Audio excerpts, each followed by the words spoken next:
Hi guys, playing again today. Let's see Let's see if this thing works. How did Ukraine win a battle using only robots? There is this unbelievable video I saw recently from the front lines of the war in Ukraine. And in it, you see these three Russian soldiers crawl out of a hiding place, arms up, fear on their faces. It And worked. they walk towards camera and surrender on this new ground. But they're not surrendering to a Ukrainian soldier, or frankly, a soldier of any sort. They're surrendering to a robot. It was, according to the Ukrainians, the first time that an enemy position was captured solely by a battlefield robot. In 2024, Karp personally flew to Tel Aviv to sign a deal with the Israeli Defense Force. He would supply automated decision-making targets in the Gaza conflict. In fact, we have this problem at Palantir. We have people who join, they think they're joining a normal company. We're not a normal company. We are fighting for what we believe, and we're putting in our product to give the people that agree with us a superior position. So let's dig in a little bit more about why companies and governments still use Palantir. So for a brand, if Palantir proves their value, more use cases get laid up over time. Gradually, the cost to switch builds up. Researcher Luke Munn warned that this could lead to, quote, vendor lock-in, end quote, where clients become increasingly dependent on Palantir to even make sense of their own data. Competitors like Snowflake, Okay. Today databases, even solutions from Microsoft and AWS, but Palantir mostly shines I in want to get to the new armor, cases where multiple fragmented data sets but not the new weapons yet. and once you're So in the system, leaving the system is painful. And that's the same in a hospital, a tax office, a supermarket, or a battlefield. And that is how a company with 4,400 employees becomes worth more than a third of a trillion okay, cool. dollars. You know, a lot of those people are suspicious of us now. Try to take the product out of their hands. Almost all of our clients, meaning people who bought our product, started off as Palantir skeptics. And I've gone into tens of thousands of meetings. Now, currently, when I meet the Palantir skeptic, that's the person who's going to buy it. Because they have legitimate questions like, is this product being used to take away my right to go have a hot dog with the coworker I'm flirting with while being married? Which, honestly, I think is a God-given right of people in this country. Can the government surveil your patterns of behavior? It's called pattern of life surveillance, which is a very, very, very important way of finding terrorists. And these things require very, very precise tools. Yes, we are monetizing the fact that these decisions are difficult. We're monetizing the fact that they're hard. We're monetizing the fact that they're But like any tool, these capabilities can be misused.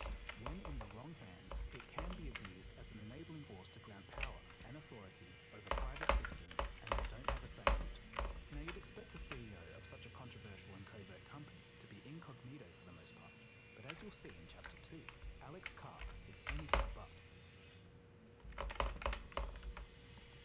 I don't think in lose. I think in dominate. Almost nothing makes a human happier than taking the lines of cocaine away from these storytellers. Alex Karp is genuinely one of the strangest and most interesting CEOs in tech. He was born in 1967 to an African-American mother who was an artist focused on civil rights and the suffering of black children, and to a Jewish father who worked as a pediatrician. As a child, young Alex was taken to civil rights marches. He studied philosophy at Harvard, then law at Stanford, then went to Frankfurt to get a PhD in neoclassical social theory. He speaks fluent German and has dyslexia. He never learnt to drive, but often goes skiing alone for 10 miles a day. He departs on his skiing trips from one of his estimated 20 homes around the world, which are apparently sparsely furnished ski huts. He practices martial arts and has no spouse and no children. For years, Alex was framed as the progressive counterweight to Peter Thiel, who himself was an absolute mad hatter. And just to give you an idea, Peter Thiel, the co-founder of Palantir, believes democracy and freedom are incompatible. The idea of government will fade away and should be replaced with corporate-run states and sovereign CEOs who control the masses. He thinks that tech regulation is the work of the Antichrist. Market competition is destructive and is for losers. He wants to live forever and doesn't believe in conflict of interest. But that's all another story for another day. Let's bring our focus back to the forever bouncing in his chair, Alex Karp. Alex Karp being a political counterweight to Peter Thiel is no longer the case. Karp now talks almost exclusively in the language of hard power, Western dominance, and civilizational struggle. In his 2025 book, The Technological Republic, he argues that Silicon Valley has lost its way by focusing on consumer apps. He believes that engineers have a moral duty to build weapons for the state. So far, it sounds like a slightly eccentric personality, but that's nothing compared to some of the other stuff he said in public. Quotes like, "Almost nothing makes a human happier than taking the lines of cocaine away from those short sellers," end quote. And joking about, quote, "light fentanyl-laced urine," end quote, being sprayed on critics by drones. It is genuinely unhinged. And these aren't taken out of context. He literally says them on stage and on earnings calls. Karp doesn't believe in democratic institutions. Karp essentially doesn't really believe in institutions. He believes in heroic, good people, generally good men. And the general idea is, the good men should be given power. The good men should be given the technology and the weapons, and the good men will save the world. It's amazing how these people see themselves as good. Strong individuals get the technology and the weapons, and good men save the world. The slow, messy, deliberative parts of liberal democracy are, in his worldview, an obstacle. Karp openly describes Palantir's products as a, quote, kill chain, and says, and this is a direct quote, "If you do not feel comfortable supporting the legitimate efforts of America and its allies in the context of war, don't join Palantir." For once, a guy like this is being straight up. But if one is proud of automatic killing pipelines and mass surveillance, capabilities that spit on both the Geneva Convention, humanitarian law, and civil rights, I think most people would agree that's a red flag. The thing is, he makes a bunch of money doing this too. Palantir disclosed that Karp received $6.8 billion in 2024. That's not million, billion with a B. And we're not talking about stock options or vague terms here. It's $6.8 billion in compensation actually paid. It was the highest CEO pay package for any publicly traded company in America that year. Through a structure called Class F shares, Alex Karp and Peter Thiel retain 49.99% of voting power, even if they own as little as 6% of the company. There's essentially no way they can be removed. No matter how you look at it, they've cemented a position of pure power and influence. So his worldview is gag-worthy to most regular people, but that's just it. You need a guy this crazy to run such a company and to sleep at night. So the crux of the issue, what does Palantir actually want? This section is the hardest part to answer in detail, because the full answer is a lot. In April of 2025, Palantir's official X account posted what people quickly renamed the Palantir Manifesto. It was 22 numbered points, drawn largely from Karp's book, and it went absolutely viral. A normal corporate manifesto would say something along the lines of, "We believe in consumer obsession," or that, "We strive to make your life more convenient." But this one said, "Some cultures have produced vital advances, others remain dysfunctional and regressive. Silicon Valley owes a moral debt to the country that made its rise possible. The West must resist, quote, the shallow temptation of vacant and hollow pluralism. The United States should reconsider reinstating mandatory national service. The question is not whether AI weapons will be built, but who will build them. Silicon Valley must play a role in addressing violent crime." The manifesto was so unhinged that even the greediest of investors didn't like it, and Palantir stock dropped as a result. Belgian philosopher Mark Koekelberg, a leading scholar on AI ethics, called this, quote, techno-fascism in plain sight. Economist and former Greek finance minister Yanis Varoufakis said that Palantir is a key player in what he terms techno-feudalism and tech-lordism. So I guess in a way it's refreshing to see Palantir lay their refuse out there for everyone to see. A private company with multi-billion-dollar government contracts pushing an ideological vision where the West must reassert hard power. There's mandatory service and aggressive technological dominance over its perceived enemies. And don't get me wrong, I know some of you are thinking, a country should be able to use technology to defend itself and even use it to curtail internal threats. Revamping outdated government systems and modernizing it to become integrated real-time analytics makes logical sense. But who's making that change matters, and that's my main concern. The way that the top ranks of Palantir behave is a building latent risk. They don't care about civil liberties at all. They see it as a hindrance. In history, just within the United States, government intelligence gathering has resulted in the targeting of civil rights activists in the 1960s, which Karp himself as a child probably took part in, and the monitoring of anti-war protesters during the Vietnam War. Imagine the speed and the precision of silencing domestic dissent with Palantir and their Gotham system, not just for America, but now the UK, Germany, and any other nation that chooses them. As Nicole Bennett puts it, quote, in a pre-Gotham era, putting someone under suspicion of wrongdoing might have required required specific evidence linked to an event or witness account. In a Gotham-enabled system, suspicion can stem from patterns of data, patterns whose importance is defined by proprietary algorithms, end quote. And there it is.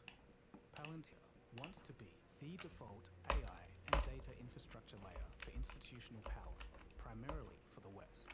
That's the answer to the question, and I hope you understand it now. They want to be the operating system that governments, militaries, hospitals, police, immigration agencies, and major corporations can no longer function without. CTO Shyam Sankar said it almost word for word in 2021. The goal is to become, quote, the US government's central operating system, end quote. But even within Palantir, plenty of people think this has gone too far. 13 former Palantir employees signed an open letter publicly urging the company to stop certain contracts. Linda Xia, a former engineer, told the New York Times that the issue wasn't the technology itself. It was that combining all of that data, quote, even with the noblest of intentions, significantly increases the risk of misuse, end quote. There's some important truth there. Even if you like the guys in charge of the government today, the next administration could abuse Palantir's systems without end. It's a huge future moral hazard. Once in place, such unchecked power almost always expands far from its intended original use.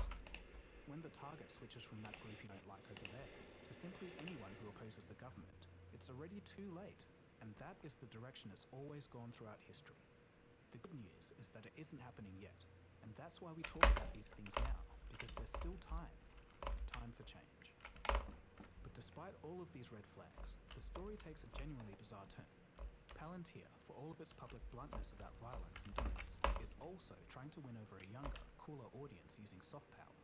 They have an online merch store. They sell t-shirts, sweatshirts, and patches with words like ontology, velocity, and dominance printed on them. In 2025, they sold a t-shirt featuring Carp's face with the word dominate. It was quietly pulled off the store. On April 30th, 2026, they released a $200 coat. Their head of Vibes, Elena Yunus, told GQ explicitly that he wants Palantir to be a lifestyle brand. A surveillance and weapons software company that openly admits to killing people now has a sweater line. And if that doesn't do it for you, there's official holiday messages from Alex Karp skiing and wishing you a happy holidays on Palantir's social media. It's genuinely difficult to overstate how new this is. As Andrew Groves, a professor at the University of Westminster, puts it, systems that once operated in the background now want to be visible, even desirable. It's like trying to make the Patriot Act after 9/11 seem cool and in vogue. Let's discuss what this all means.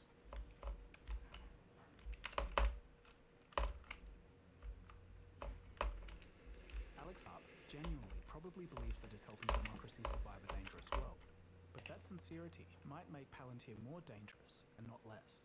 After the manifesto, after the merge, after the kill chain quotes, after the Class F shares, after the $6.8 billion paycheck, after the defense deals, after the We Kill Enemies earnings calls, it becomes pretty hard to make the ethical case for what this company is becoming. The strongest defense of Palantir is real. Democracies do need capable technology, but that's where it starts and that's where it ends. If we're charitable, we could call Palantir a data company with military branches tacked on. They just care about defending the West. But if we're not charitable, we could say they're like the Western version of the CPP government apparatus, but worse. To me, it's almost like Palantir blows wide open the fraying of the relationship between governments and their people. It's long forgotten now, but there was a time where people knew the purpose of government. It was to serve, work for, and protect its constituents, not as an oppressive force to be scared of. That's more towards fascism. Few people even care about any of this today, but the fact that you're still watching tells me that you do, and that's great. It's important that we speak up and talk to others so that enough people are aware, talk to representatives and make some change. And for any change to happen, people first need to know what's going on, and that's why this episode exists. Fortunately, the UN Secretary General is urging a legally binding international treaty to put a global ban on the use of lethal autonomous weapons, so we'll see what comes of it. And some of the public are on the case. Organizations like Purge Palantir is a start. We also urgently need oversight, independent audits, regulation, and most importantly, legislators who actually understand what they're approving. Sunset clauses on contracts are a good idea, because there's real consequences when things go wrong. Once a company becomes the operating system for a whole country, removing it becomes very, very hard. Palantir wants to be that operating system. Whether we let them, well, that's still up to us. So as always, what do you guys think? Is Palantir building the immune system that the West actually needs? Or are they the surveillance backbone for something much darker? Let me know what you think in the comments. I'm sure it's going to be a fun time. Anyway, that's about it from me. My name is Gogo, and you've been watching Cold Fusion. If you did like this episode and want to see something else, maybe probably more lighthearted, there's plenty of other interesting stuff on this channel. Alright, so I'll see you again soon for the next episode. Cheers, guys. Is that all of them? Because I'm just gonna do this and just see if I see any blue. I see one.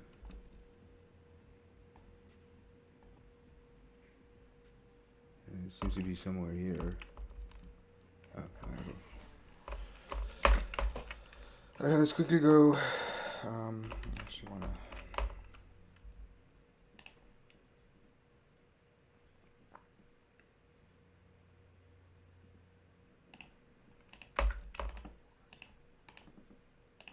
Financial freedom.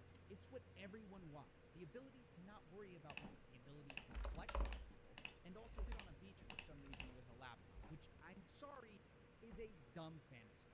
Sand and keyboards do not mix. All you've done is give yourself a terrible experience with both. Sorry to go on that weird tangent, but also it needed to be said. The point is that everyone wants financial freedom. And many people look to cryptocurrency as a new way to get it. Because nobody trusts the monopoly man controlling the Printerino anymore. Oh my god, I'm so slow. A lot of new people have been happy to see it. And if I was to be the solution, the new monopoly man, if you will, but a better one, sort of, enter Celsius, or a company I'm just gonna quickly create some. that pitched itself as being a new money and borrow, but that's kind of not a thing. It calls itself a new economy, an economy where, quote, financial freedom doesn't come with a price. Sounds about as believable as a diet pill that gets you a six-pack without the exercise. But even so, Celsius' pitch is undeniably effective, promising up to 10% a year on your money. Since they opened their doors in 2017, they've taken a grand deposit of $25 billion worth of crypto. And for a while, things were going great. Right up until on June 12th, 2022, they suddenly collapsed without warning. A third withdrawal, and the market was silent. And how could this happen? Well, that is what we are trying to answer today.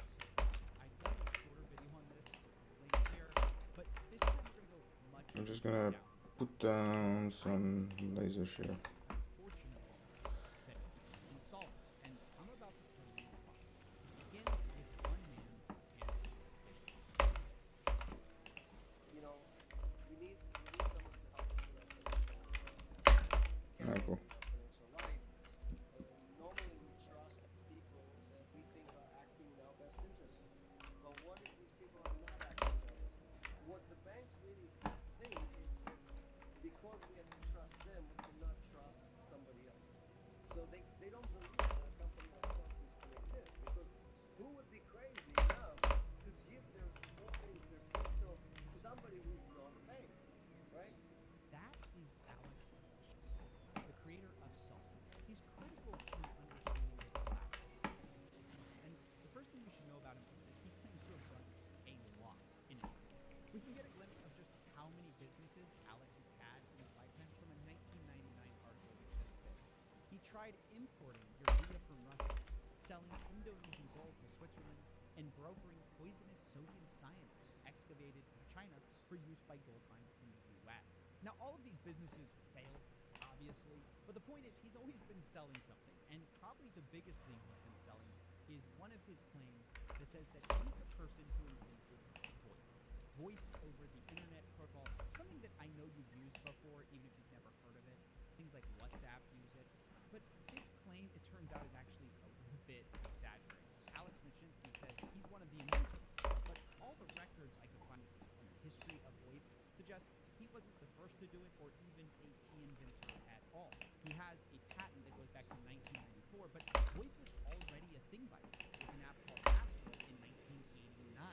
And he wasn't the first to monetize it either. A company called Vocal Tech was the first.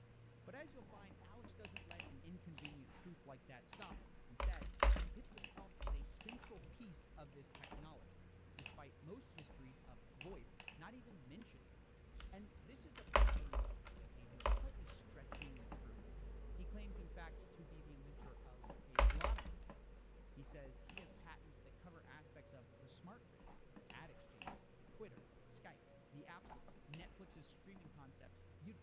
basically invented the internet, actually, and in addition to him being this amazing inventor, another core part of his story seems to be that he's also a man of the people, not interested in money, but instead, he's interested in fighting for the little guy, taking down mean old monopolies. This is his core pitch about VoIP, and also it's his new pitch today about banks. So I fought the monopolies my entire life. I mean, I fought the phone companies. I fought all the different people who thought that it was a God-given right for them to charge high rates forever to all of us. And so VoIP was a great example of that, right? Where basically we created a new technology, a new platform, completely decentralized, completely autonomous to the phone, to the entire phone line infrastructure, and it rode on the internet for free, right? So the same thing is happening now with money, right? And this is the first time that you can basically replace the banks. The internet hasn't been able to do it. The first time that the technology, the crypto technology, and the blockchain technology can replace the banks completely with peer-to-peer. So we're going from voice over IP to money over IP. Money over IP. He says that's his new project, Celsius. And I gotta say, MOIP has to be the worst marketing term for something of all time. It sounds like a chronic disease, honestly. Most people instead usually call it DeFi, decentralized finance, where you cut out the middleman and create smart contracts or little bits of code to replace what a bank might do, like lending, for example. Instead of going to a bank, I think you go to a compound or Aave to get a decentralized loan. But crucially, in this DeFi world, Celsius doesn't exactly actually fit because it's not decentralized at all. It's just his company. And this is where things get weird. Because when Alex Mashinsky describes what Celsius is in theory, it sounds like he's eliminating banks. That is the killer, the application of basically eliminating the toll collector. Is the purpose of the blockchain. But then when he describes what Celsius actually does, it sounds like he isn't. So Celsius Network enables you to deposit your coins, and enables you to lend them to someone else, and you get to keep 80% of the value. I mean, you just heard it. Celsius takes deposits and lends money. That's literally the definition of a bank, according to Investopedia, except, well, for the fact that in this definition it also says license. And in that one sense, the worst sense of all, Alex is correct. Celsius is not a bank, because it turns out they're not licensed to do this. If your bank loses money, for example, it's insured. If Celsius loses your money, well, you're out of luck. And this verbal sleight of hand is a pattern. Mashinsky would use words like deposit and withdraw, which sounds like banking for a savings account, don't they? But in their terms of service, they explicitly spell out that these aren't banking terms at all. It's not what they mean. Instead, Celsius considers these deposits actually a loan, that you are lending to them to then lend to somebody else. And when you withdraw your money, you're not withdrawing from an account you own. You're calling your loan due, basically. And it turns out that's a pretty big difference. The other big trick they did was convincing people that, like a savings account, they said their earn program, where you could get up to 10% a year on your deposit, was low risk, incredibly low risk, as seen in this clip. Bitcoin pays right. dividend. Try Celsius. How does Bitcoin pay a dividend? How does Bitcoin pay a 6.2% dividend? dividend. Because we earn yield. How do you earn yield on Bitcoin? What do you do Well, to generate income on I'm Bitcoin? happy to spend an hour with you. Yeah, you're trading it. You educate got to you be on how- taking tremendous amount of risk. The Bitcoin No. itself doesn't generate any yield. It does. Just like How? any other asset can generate yield. Gold. No, but we what got like- earnings? What earnings Peter, does the gold- Bitcoin generate? Gold generates 5.5% at Celsius. Yield. No. Tokenized What are gold you doing to generates generate that? 5.5%. You must be taking tremendous risk to We're not generate taking those tremendous returns. risk. Well, that turned out to be right. They were taking tremendous risk. Now, I spoke with a Celsius insider who, on the condition of being anonymous, told me that, quote, they were kind of degenerate in their DeFi tools, though they were taking tremendous risk, according to their own people.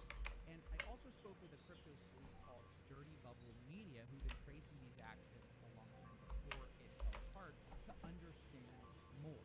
And I asked him, how is it possible that Celsius could earn 10% more on their crypto? told. Essentially, they were engaging in some fairly risky practices, essentially taking borrowed assets and lending on them multiple times in order to try to maximize the yield. And most of their yield was likely coming from stablecoin loans. At least their claims are that they were making these large loans of stablecoins out to institutional traders who were engaging in undescribed or undisclosed activities that somehow generated the returns sufficiently high enough to make these 10% or higher payments. One way I never heard it described was that people thought they were investing in a bank with Celsius, but actually they were investing in more like a hedge fund. Do you sort of agree with that? Yeah, I mean, I think that describing them as a hedge fund that was playing with retail money is probably a fairly charitable way to describe it, but they definitely weren't operating like a bank. So I know you looked at their DeFi wallets. What kind of returns did you see them getting there? Did you see them getting like 10%, 12%, 15%? No, not at all. So what part of their strategy was using DeFi to access stable coins. So, for example, they would borrow Ether from their customers. They would then deposit that borrowed Ether into, say, Compound DeFi protocol, and then use that as collateral to then borrow stable coins against. And then from there, the stable coins flow out all over the place, and that's something that trying to track them is pretty difficult. But essentially, I mean, net, that actually costs them more money than it makes, because first they're paying interest rates out to their customers to borrow the Ether, and then they're also paying between 2 to 3% to those protocols to borrow the stable coins in over collateralized manner. So it was actually costing them money on the part of the part that actually is visible to us on the blockchain. So they're making all these bets, some of them risky, and you found that some of these didn't exactly pan out. Can you explain that? Yeah, so there were a couple mistakes that they've made that I found, and there are probably others as well. One example of that was this thing called Stakehound Ether, which, to get into it's a little bit complicated, but essentially they were using this service to take some of the customer Ethereum and deposit it to this ETH2 contract, which is something that has to do with Ethereum switching from proof of work to proof of stake. The long story short is that the money that goes into this contract is locked. So you can't access it for a very long period of time, indefinite, at least until this switch occurs. So what Stakehound allowed you to do was they gave you a derivative token that you could then kind of keep playing with and use to, say, borrow against or lend out. And for a while, the market was treating that as equivalent to 26. Ether.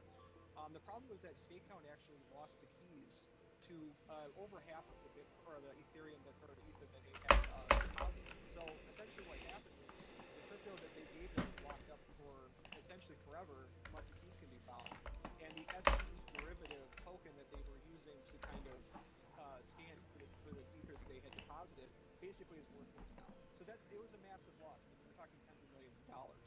Another example was this Badger DAO hack, which happened several months ago. Essentially, it was like a phishing attack. They were participating in this Badger DAO protocol. They ended up losing $54 million of wrapped Bitcoin. Wow, that's a lot of money. But there's also a side of this which is the incompetence of Celsius, which I think a lot of customers didn't know about at the time. Explain that.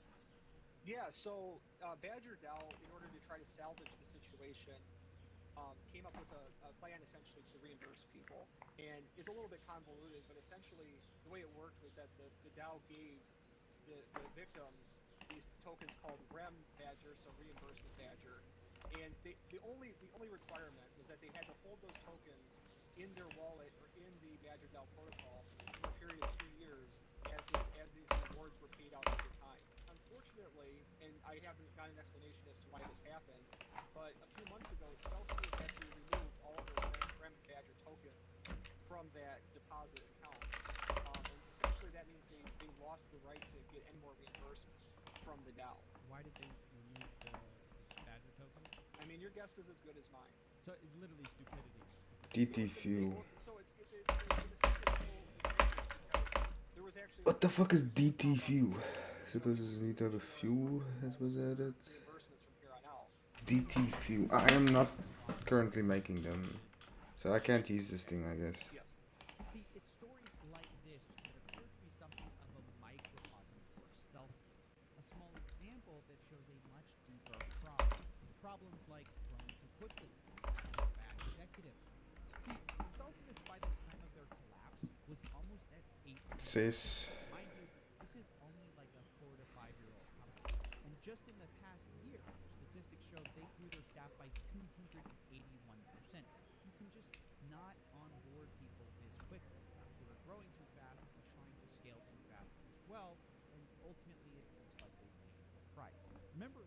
This is supposed to be a budget bank, passing on the savings to their customers, unlike, the big traditional finance banks.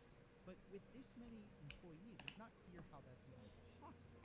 I mean, they were likely spending somewhere between 10 to maybe $50 million a year just on employees. And again, this might not be a problem if they were hiring star employees, but the opposite actually seems to be true when we dig into it. Here are a few examples 10. of what I mean. Their chief financial 10 of them. officer got actually arrested while working for the company under money laundering charges. Their chief revenue officer also got in trouble when he started a business with a convicted money launderer while at the company. And then you also have their head of lending, a 24-year-old whose face I will blur for privacy, who turns out to only really have been in the industry for 4 years. Before he worked as an adult actress, before coming on to Celsius, and then moved into a marketing assistant position before becoming the head of managing hundreds of millions of dollars of loans. To have someone with only Yeah, I'm fast. I'm hundreds fast. of millions of dollars of customers' money is just always going to be a bad one. And I'm once again, fast. the insider that I spoke to at Celsius agreed that this was all sort of par for the course. They called it a, quote, story of incompetence. That's literally how they described this whole company. But of course, you wouldn't know about that, would you, if you just listened to Alex Mashinsky, who describes his company in much different terms. He describes it as safe and, of course, totally solvent. Only days before they froze all their funds, Alex was still going on AMAs saying stuff like this. Are our funds safe at Celsius? Can you address that for the audience? Yes, so not just that they're safe, again, we provided anyone who wanted to withdraw partially or fully, there were no problems. I know people are concerned about the whole market, and they were specifically concerned with the Terra Luna situation, and we publicly stated many times that we didn't lend to them, we didn't buy Luna or UST, we were not, like many others, we invested in the project, we didn't have any exposure to that. And not only was he saying everything's fine, he would frequently get angry at people accusing his money of not having all the dollars or just asking questions. For example, when this user said that he hopes retail investors check it out, Alex responded, "Mike, do you even know one person who has a problem withdrawing Celsius? Widespread FUD and misinformation. If you are paid for this, then let everyone know you are picking sides. Otherwise, our job is to fight TradFi together." But it's not just people on Twitter they're going after. When this YouTuber criticized Celsius, he also got in trouble, but this time received a cease and desist letter from them. He joins me now, upper echelon gamer.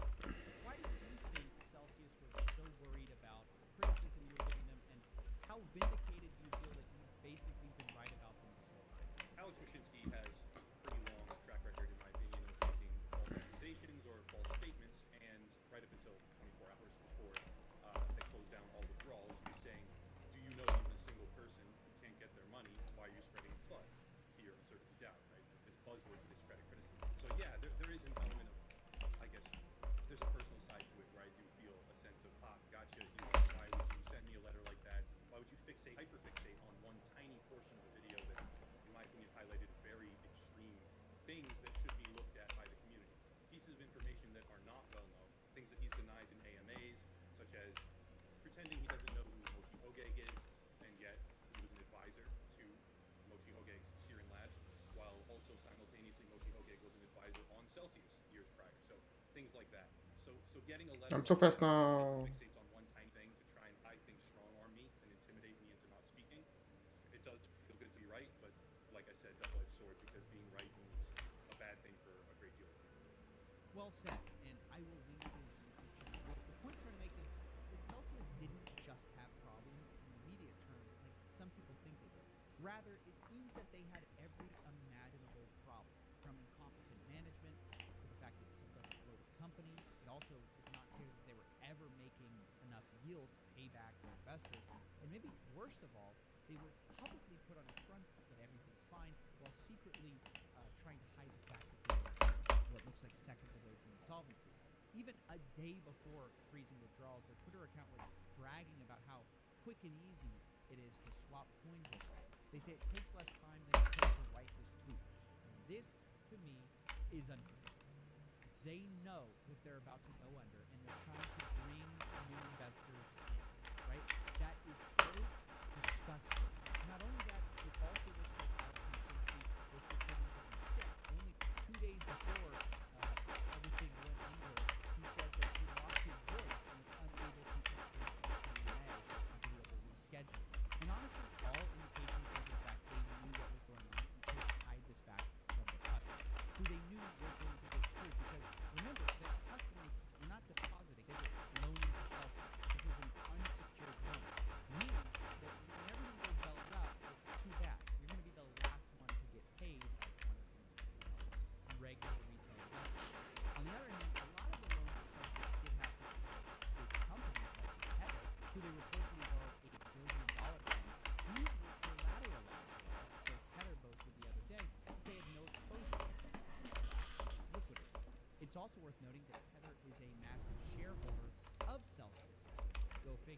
So once again, the big guys get out fine, and the little guy gets I screwed. think I'm And so fine with not this whole adding a thing corporate happens. now. Celsius looks pretty much unsolved, especially if they got what they were for, almost $1 billion. They've lost money on Badger DAO, on Stakehound. They're losing money everywhere, and everyone wants their money back at the same time. Now, I know things are getting heavy. As I said, Celsius is solvent from top to bottom. There's been talk of them trying to find some way to sort this all out. But I find it very ironic who they turn to in the time of need. This fake bank that sees the big banks, bad guys. You know who they turn to when they're finally admit that they screwed up? They turn to Citigroup, which is a bank. That's right, ladies and gentlemen. Can we all just appreciate this fact that this fake bank, which was claiming to, be saving the people, is now turning to a real bank in their time of crisis? You just can't make this stuff up. And that maybe is the only funny part of this whole story, because I do have to say there is some bad news, which is that Alex Mashinsky looks like he's walking away with, let me check here, millions of dollars. How is that possible? Well, because of Celsius, the crypto token they built around their company, also known as Cell. When it started, it really didn't do much. There was no real customer demand, but through some clever manipulation and incentives, Alex managed to get himself a real demand for this token that pretty much has no reason to exist. To understand how that's possible, you have to start by knowing that Alex Mashinsky was just sort of given a lot of these tokens to start, obviously. He's the largest individual owner of Cell, but he can sell them whenever he wants to.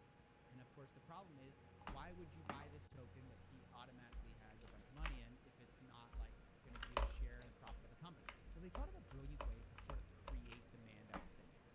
So you know how you can invest your crypto investments and earn yield, right? Well, it turns out that if you simply accept your payment in Cell tokens instead of, let's say, your native cryptocurrency deposited, you'd be paid extra money, extra interest, which is pretty ingenious because it makes people start to get into your token. But it wasn't just that, though. They also added something called a loyalty rate, where if you held a balance of their native token, you'd get extra rewards on your interest, with the platinum level giving you 30% more on your interest payments. And if you think that degeneracy stops there, well, of course, you're wrong, because they go even further. The next layer they added onto that is that you can actually stake your Celsius in the earning program as well and earn interest on your interest with bonus interest. Is everyone following that? That's the way Celsius inflated their financial value, which, frankly, sort of had no reason to exist except to give their founder a way out of himself. And sell it he did. Alex Mashinsky, it turns out, was sort of constantly selling this Cell token. And I spoke to Dirty Bubble Media about this once again. Here's what he said. Yeah, so Alex was selling was kind of the focus of a lot of my work. There was a little less transparency around it. And Celsius often would kind of tout their transparency on things, but when it came to these sales, he would admit that he was selling some tokens, but would never give a specific amount. So based just on the numbers that Celsius itself provided, they have a list called the top 500 holder list that they would periodically update. That was the top 500 holders of the Cell token. It looked like there were several million tokens that were sold by Mashinsky over a period of about a year. What is the raw US dollar? Tens of millions. So he's walking away basically even more rich than he was before, and his users are walking away what seems like maybe bankrupt. Very possibly, yes. Wow, that's heartbreaking. When I later went to the insider I'd been talking to at Celsius and asked them what they thought about this situation, they told me sort of a similar sentiment. They said two words: it's over. So even though I don't like to give bad news on the channel, despite what everyone thinks probably, I do have to agree. I think Celsius's time as a fake bank, LARPing as Robin Hood, is coming to an end. Ironically, they ended up screwing regular people way worse than the real banks ever will.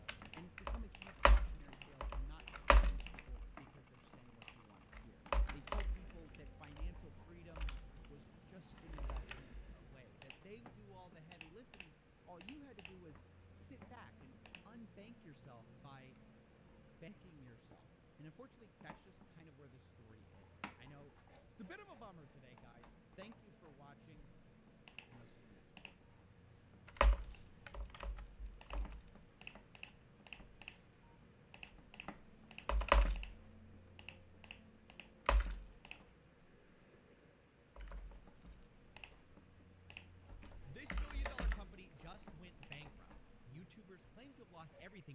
Cuban was involved. He lost, well, he didn't lose everything because he's a billionaire, but he lost a lot of money. And so did his fans, the Mavericks, who he sold this off to. I'm talking about Voyager, why it matters, and why what they're doing right now might be illegal. So buckle up. This is going to be a long voyage. With over 2.7 million verified users, Voyager was an extremely popular way to buy and sell crypto. And even more than that, you could also earn money on crypto you left with Voyager up to 1%. Now, I can already hear some of you saying, that sounds impossible, it sounds like a Ponzi scheme, but like all Ponzi schemes, this one was different. Okay? Voyager had a plan that couldn't possibly fail. They told users they were able to generate this amazing yield because they took your money and lent it out. But not just to anyone. Voyager would only lend to the most trustworthy people. That's their secret sauce, according to their CEO. So you're minimizing the risk because of who we're working with. And they advertised this again. They claimed a low-risk approach to investing. They said that they could weather any bear market. By the way, a gigantic red flag that you should never ignore. But that didn't stop popular crypto influencers from hearing about it, who began to either promote it or put their own money into this platform. People like Scott Melker, Greg Jick, Jeremy from Financial Education, people you probably have either never heard of or heard from way too much, such as the life of an internet celebrity. But whether you've heard about those guys or not, the biggest name that I know you will is Mark Cuban, who promoted this thing as well, and actually turned out to be the worst of them all. Just listen to him pitch Voyager being as close to risk-free as you can get. I'm not trying here to say he was 100% risk-free, but it's as close to risk-free as you're going to get in the crypto universe. Cuban said this as part of a partnership with Voyager, where he sold the Mavericks, basically the entire city of Dallas, soon to be installed company. Don't forget to use the code MAV.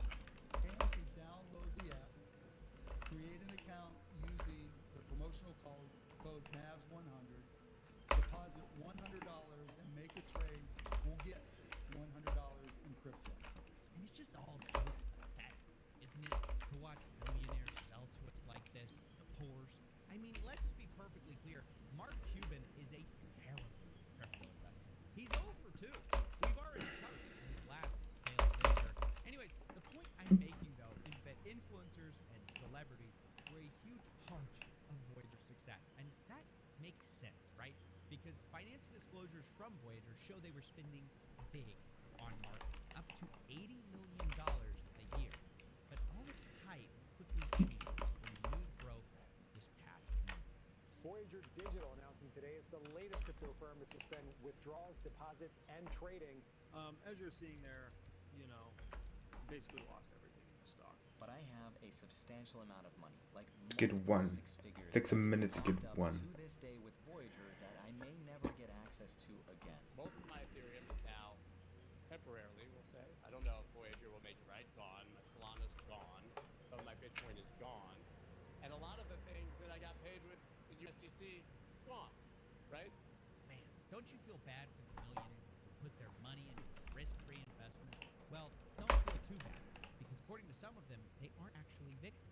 Like I said, I have been a victim, I guess we'll call it, although I take full responsibility for all of my own decisions. So none of us are really victims, right? We knew the risks and we took them. That's Scott Melker, and yes, he seems great. After a lot of his followers potentially lost all their money, he tells them that there's no such thing as victim.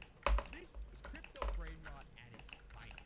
And it's also, of course, happens to be wrong, of course, because this idea that everyone understood the risks is simply not true as an imagery. Because let's take a look at how Voyager collapsed to see what people actually knew. It turns out this news of Voyager suspending withdrawals came right after Stephen Herlick, their CEO, said that the money was safe. Our customers' assets are safe, and we're processing everything as normal. And Scott Booker himself said that he was shown evidence that the money was fine. Ended up their CFO. They showed me a whole lot of evidence that things are fine, that they're operating in a completely different manner. And I continue to hold my assets. Of course, this all turned out to be a lie. Voyager wasn't fine. See, it turns out Voyager was actually insolvent. Okay, now I can do two at one time.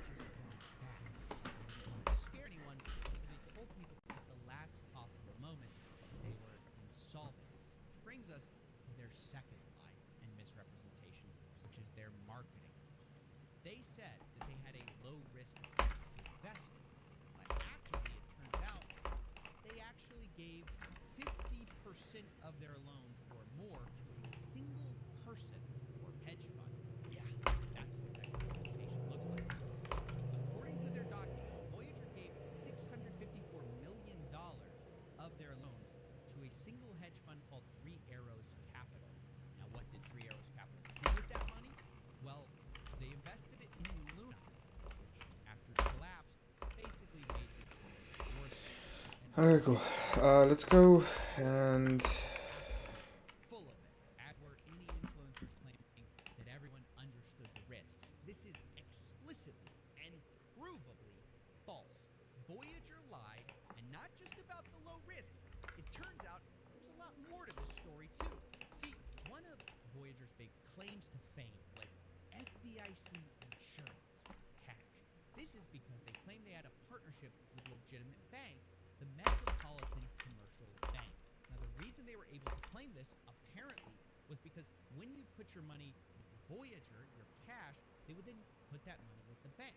And according to them, in some magical transitive property that they made up, the bank's FDIC insurance would cover you even though you didn't put your money technically with the bank. You put it with Voyager. But they said that FDIC insurance applied. They even advertised as much. Quote, in the rare event due to the company or our banking partner's failure, you are guaranteed a full reimbursement. The problem is, though, that's not actually what they said in their terms of service. nah, this might take a while for this thing to get automatic. In the event of the bank's failure, not Voyager's. Quote, FDIC insurance does not protect against the failure of Voyager, which is a pretty big difference, especially when Voyager failed. And all those people who got in thinking their USB was safe, all of a sudden realized that maybe it wasn't. So yeah, it's a pretty massive lie and probably is illegal, so I have to say, I am not a lawyer, although it is being investigated as we speak by the FDIC.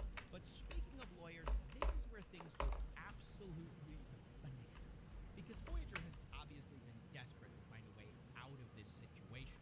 And their latest attempt is declaring Chapter 11 bankruptcy, which I know you might think that means they're going bust, but it's not quite right. See, bankruptcy isn't just one thing. There's many types, which I know is a bit confusing. It's like hearing someone's a doctor and then realizing it's not the helpful kind, it's the lecturing kind. Anyways, the point is there's many kinds of bankruptcies, just like there's many kinds of doctors, and they all do kind of different things. So to be clear, Chapter 11 is not where you sell everything and close your shop. It's a special kind of bankruptcy designed to let you restructure your business to repay debts. Meanwhile, everything just kind of goes on pause. And Voyager loves this cycle because it lets them stay alive. They think they can restructure their way out of insolvency by, drumroll please, printing more money. That's right, they're going to print more Voyager bucks and shares of Voyager. Now, the problem with this, of course, is what's the value of coins and shares in a company that is insolvent? It's not very clear. It doesn't seem very high. So this seems like a pretty raw deal for investors. But a bigger problem for Voyager is not that. It's that actually what they're doing might not be legal. Let me explain. See, only certain types of companies are eligible for a Chapter 11 bankruptcy. When you go to file, one of the first things they ask is to describe the debtor's business. They list several options like stockbroker, commodity broker, clearing bank. But Voyager ticks none of these when you filled it out. They say it's none of the above. File. Now this is pretty strange because the CEO describes their business as a brokerage. They say this multiple times. So why does this even matter? Well, the reason they're asked for a list if they're a stockbroker or commodity broker is because those companies and businesses aren't allowed to do a Chapter 11 bankruptcy. Instead, they're liquidated under a very special law called SIPA, the Securities Investors Protection.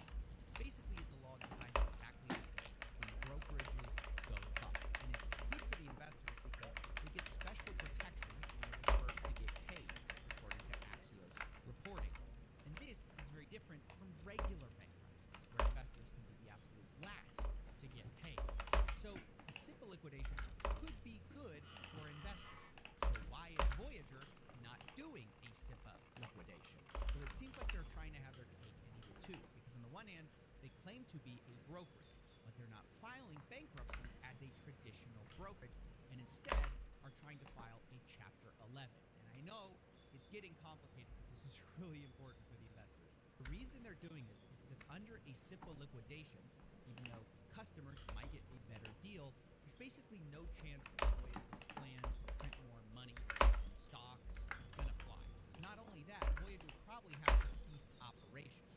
And so obviously Voyager doesn't want that. So instead, they're trying to claim that as a crypto broker, Okay, this is much better. selling securities or anything that classifies as a stock or commodity, which is very gray regulatory territory.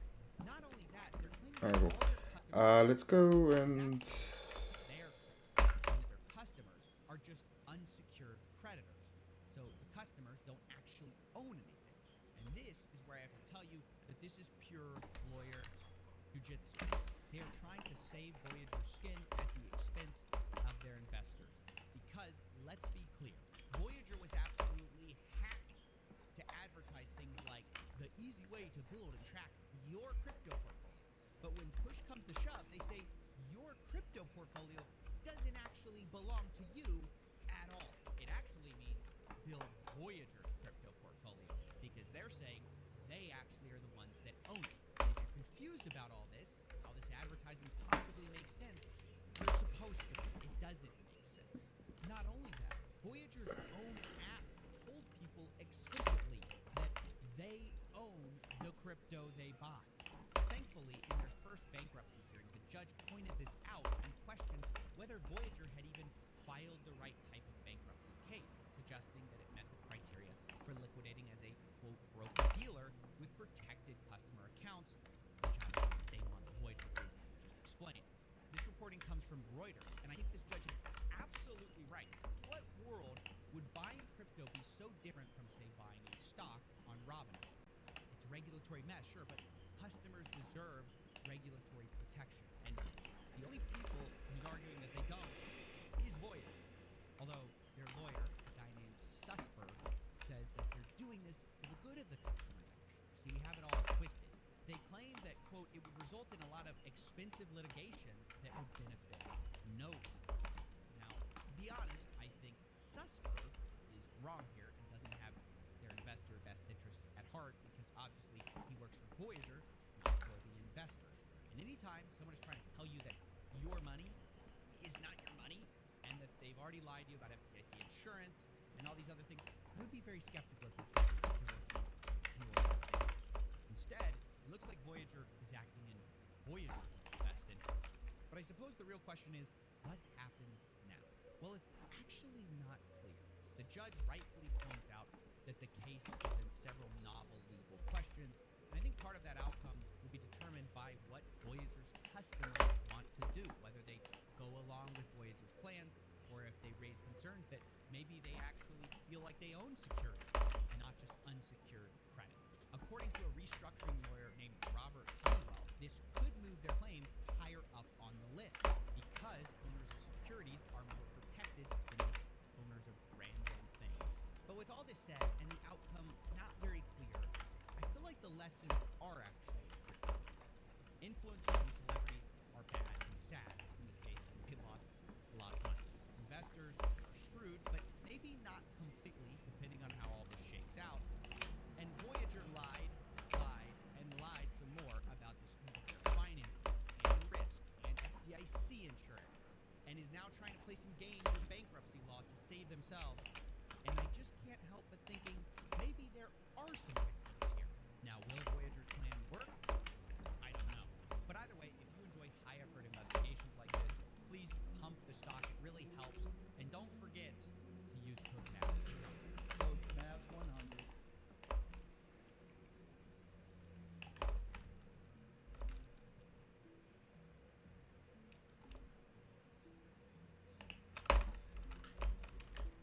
Alright, cool. Yeah, I'm glad I'll go into this design, because now I can just add more. Alright, cool. Do I have everything in my pocket? Yeah, alright, cool. I'm just gonna boop that.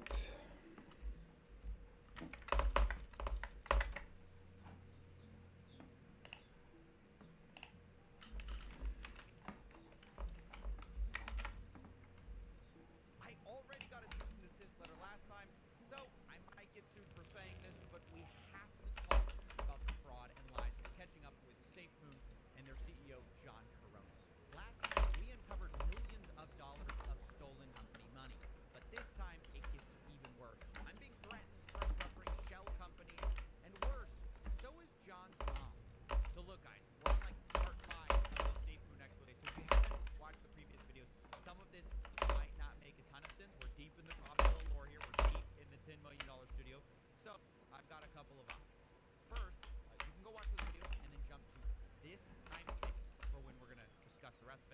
or I can give you a super quick recap. The summary is that SafeMoon is a formerly billion-dollar cryptocurrency which promised to take their investors safely to the moon. In a move that surprised no one, they then defrauded those investors by stealing unstealable funds. Turns out that the money that was supposed to be like locked up automatically wasn't locked up automatically, and despite this, somehow SafeMoon still maintains a pretty cult-like fan base called the SafeMoon Army by promising pretty much everything from Gambian wind farms to nanotechnology and delivering on absolutely none of it. I mean, to understand the absolute horror of being a SafeMoon investor, just picture your dad, right? He promises you everything one Christmas. He promises you the whole Walmart catalog, the little kid-sized Jeep that actually drives, all of it. And then the time comes and you get nothing, and he steals your grandma's car with $100 in it. That's what it's like being invested in SafeMoon last year. Except instead of just one dad, there are several dads in the SafeMoon history which have promised things and like then stolen the money. But these days, there's really only one dad worth talking about who hasn't gone out for cigarettes yet. I mean, maybe this dad analogy has gone a bit too far, but the point is that man, who's actually not a dad, is John Peroni, the CEO of the current CEO. John was basically broke before safe. I don't mean that disparagingly. I mean it as a matter of fact. He admits to living in a trailer on Instagram, saying that he was like living a van life or something.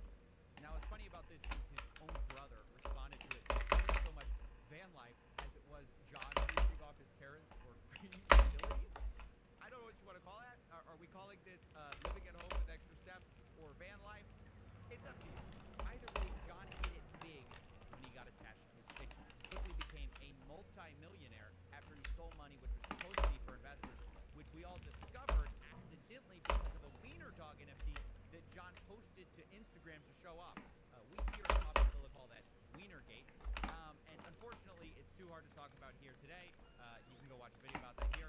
But either way, this proves that John had millions of dollars of crypto that he shouldn't, right? So the whole idea was, we're locking money away, we're not going to touch it for like 4 years or something. It turns out, of course, they did. But it got me thinking, once we found this, I wanted to know, where did this money go? Where's he putting all this crypto, right? He doesn't keep it all in crypto. And that's what we're going to find out today. Now, one last piece of context that I do think is important. Most of the people who formerly worked with John Peroni told me the same thing, basically. He's terrible to work with and quite ruthless, as you'll see in these recordings. There's like no substance to the human there. I mean, he's just John's a fucking monster and does not care about his employees whatsoever. This is really dumb, and I apologize in advance. The only time I like John is when he's depressed. Now, again, I don't mean that to show him disparagingly. I just think it's important context because the SafeMoon Army still believes that John is basically their savior. He's the good guy in their eyes, and everyone else is bad because of John. That really is their narrative. But it's a narrative that starts falling apart when you realize the pattern of behavior everywhere. You know, it's like that one friend that always has problems with other people, right? They always have drama with everyone, and they blame it on everyone but themselves. And at some point, you always think like, well, maybe there's a common denominator. And that brings us all to today, because today I'm going to share even more evidence that John Peroni might be stealing from SafeMoon holders. Some of this is brand new evidence. Some of it is old evidence that I uncovered that I've been unable to talk about because of lawsuit threats from John's lawyers. Because a couple of months ago, I discovered a multi-million-dollar real estate portfolio that John Peroni was hiding in a shell company, which again hurt me because, you know, before SafeMoon, he had no money. And in SafeMoon, he wasn't supposed to have a way to get money, so where did it come from? So obviously, you know what I think.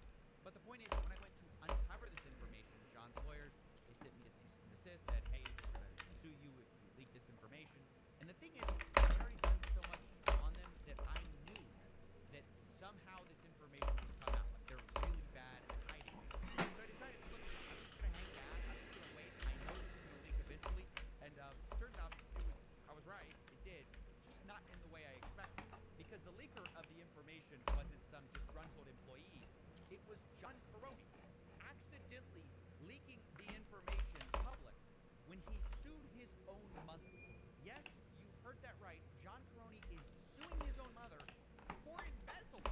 If you don't believe me, here's the lawsuit right here, which much I got by paying $3 on Pacer. It's called journalism. I mean, I know you guys wonder, you know, if this is such a big deal, why isn't it everywhere in the presses? Well, I don't know. Maybe they don't have $3. I don't know. I don't think the New York Times has a Pacer account, right? Actually, a serious story. People did approach me about doing this as like a docu-series or something like that after we put out our report. But when I fully explained it to them, they'd be like, yeah, can we make this a bit simpler? Can we dumb it down? I mean, these people, their audiences, they think the blockchain is like a Tetris mobile game. You know, they're trying to erase the blockchain from this whole story, and it's like, not sure you can do that and still, you know, see the fraud. But this part of the story, I don't know how much I can make it simpler, right? This guy is literally suing his mom for embezzlement while himself Okay. being accused of So I need embezzlement. It's honestly MRI to processing. say that this story isn't everywhere right now. But today, we're going to break it all down. But what do I actually need? Like, Moving the trailer at his mom's house to the Lambo, suing his mom for a house, because that's happening too. And at the end, I'm also going to be telling you the details of plates. I guess the plates are important. You know, innocent me. I know it's hard to believe. But then I need rare metals on the thing. That me and Mrs. Caroni could be taking the stand together against John. You know, I know it sounds funny, it sounds crazy. It's a possibility. I could be setting up a GoFundMe for me and her legal fees very soon. It could be happening. So thank you for pumping this stock. Thank you for supporting the channel. Okay, but I want these advanced cards. These need gears, and the gears need. All right, so this is the lawsuit between John Caroni and his mother through a company called ECG. So Look, I know many of you let's have a station that actually does the MR site. First of all, I need to say, I'm not airing out John Caroni's family problems. This is a public court case. Anyone has access to it. Like I said, a few bucks. So I cannot stress enough that John chose to air out all this information. Like, they're the ones who do the documents with the lawyers or whatever. They put it out publicly. First. Secondly, and this is also extremely important. On the one hand, I do find it funny that John is suing his mother for embezzlement because, you know, he's also being accused of embezzlement, and his plan, I guess, to fight that is like, oh, instead of addressing the accusations, let's just accuse my mom of embezzlement. You know, that's a classic excuse. We'll see how that plays out for him, right? So yes, I find all of that funny, but that's not why we're doing it. Because it turns out this lawsuit is also incredibly helpful for unraveling the entire Safe Moon story. There's a lot of lies in here that start falling apart when you see it. Because as you'll find out, Jennifer Caroni, John's mom, absolutely. Oh wait. I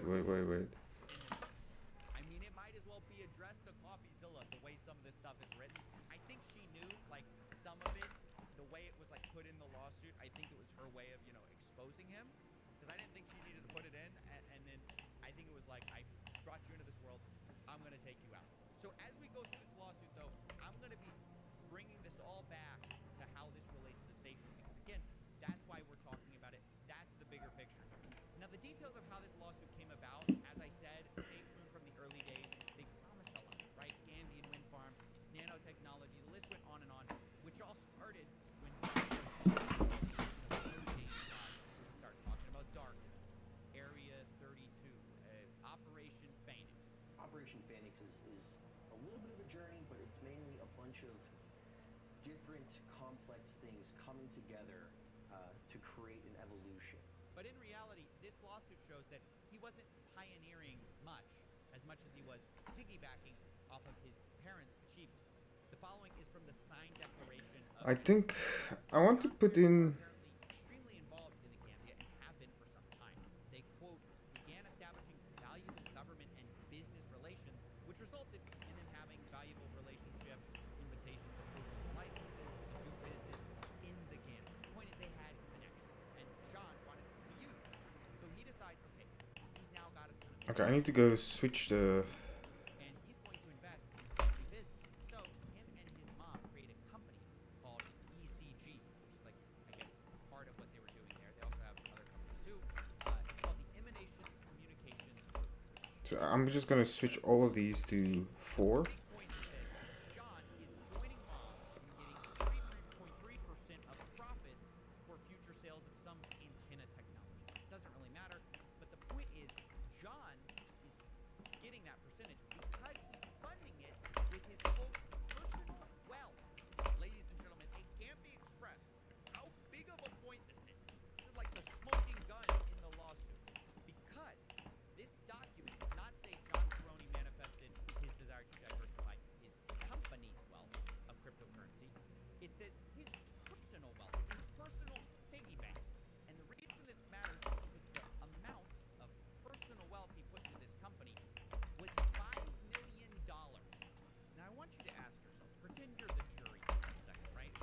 Yes, yes, yes.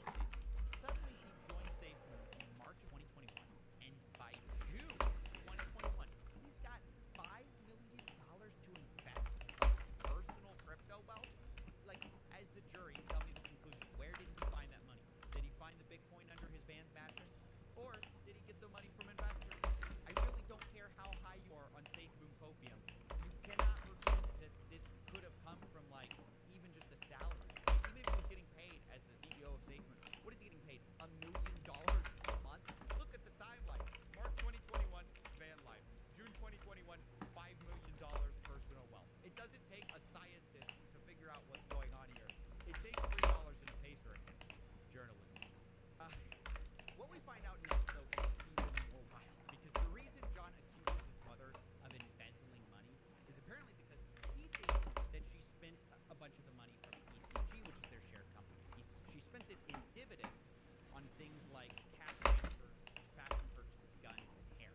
Apparently $258,000, which is certainly a lot of money. But Maloney's mom argues that this is just her regular salary and is mischaracterized. And honestly, the reason the gun was bought was because her son had attracted threats.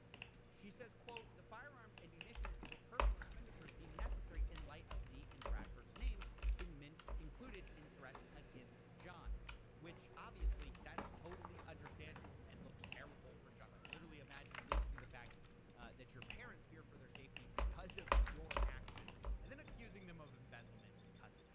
Now, obviously, it's pretty understandable why their relationship was starting to deteriorate at this point, but it got worse when John started claiming all their hard work sort of as his own. Okay, so I think everything should be. ECG operations, and called them Dark Area 32 to the SafeMoon army to make it look like he was doing his work. His mom tried to tell him this was extremely cringe, but he didn't listen. Now, the reason this is important, again, is because Extremely cringe. John was making it sound like he's this innovator. He's this evolution guy. He's leading the charge. But in reality, he was just taking credit for other people's work, and he would allegedly even leak proprietary information which they asked him not to leak. And it just led to more of a rift between them. Now, of course, at this point, the Gambia was still a big part of SafeMoon's narrative story. So John couldn't let this weakening relationship last for very long. So he decides to make a last-ditch effort to go to the Gambia and repair relationships. And you'd think at this point that John sort of humbles himself and take the L, but instead, it turns out that allegedly he went behind his mom's back to the business partners in the Gambia that the parents had spent years building up these relationships and tried to cut her out of her own deal. Allegedly, he tried to bribe her friends and business partners with $350,000 contingent on them cutting her out, which, oh my gosh, have you no shame? This woman not only birthed you, she brought you the whole deal. And luckily for Jennifer, her business partners refused, but John doubles down and says, I'll give you $4.5 million to do it, and also get rid of these pesky regulations around approving, my plans, etc. To which her partners in the Gambia were like, no, that's not how any of this works. And John's reaction was apparently, quote, to improperly transport business assets and property, to include personal property, across international borders. Guys, I will let your imagination run wild with what these personal assets were, or business assets. I mean, was it a car? Was it a plane? Was it secret documents? I don't know. The accusation is that he stole stuff, though, either way. And honestly, John Caroni just kind of comes off like a Bond supervillain here. He doesn't get his way, so he just steals stuff and leaves across international borders. And bear in mind, this is coming from his own flesh and blood that is making these accusations. His own mom. Now, they called this whole event the March 2022 invitation, the lawsuit. And incidentally, this is also when John's own brother, Charles Caroni, decided he was going to leave SafeMoon. At the time, he said it was because he wanted to go back to college. But looking back at the timeline, it seems pretty clear. And now that the gloves are off, Charles, his brother, is saying publicly, quote, sorry, this was said before his suing my mother phase. So the whole family seems to have turned against John. And at this point, even his uncle is tweeting about the dark triad. He's tweeting about coffee makers, how much he loves this coffee machine in the same month that we were exposing John.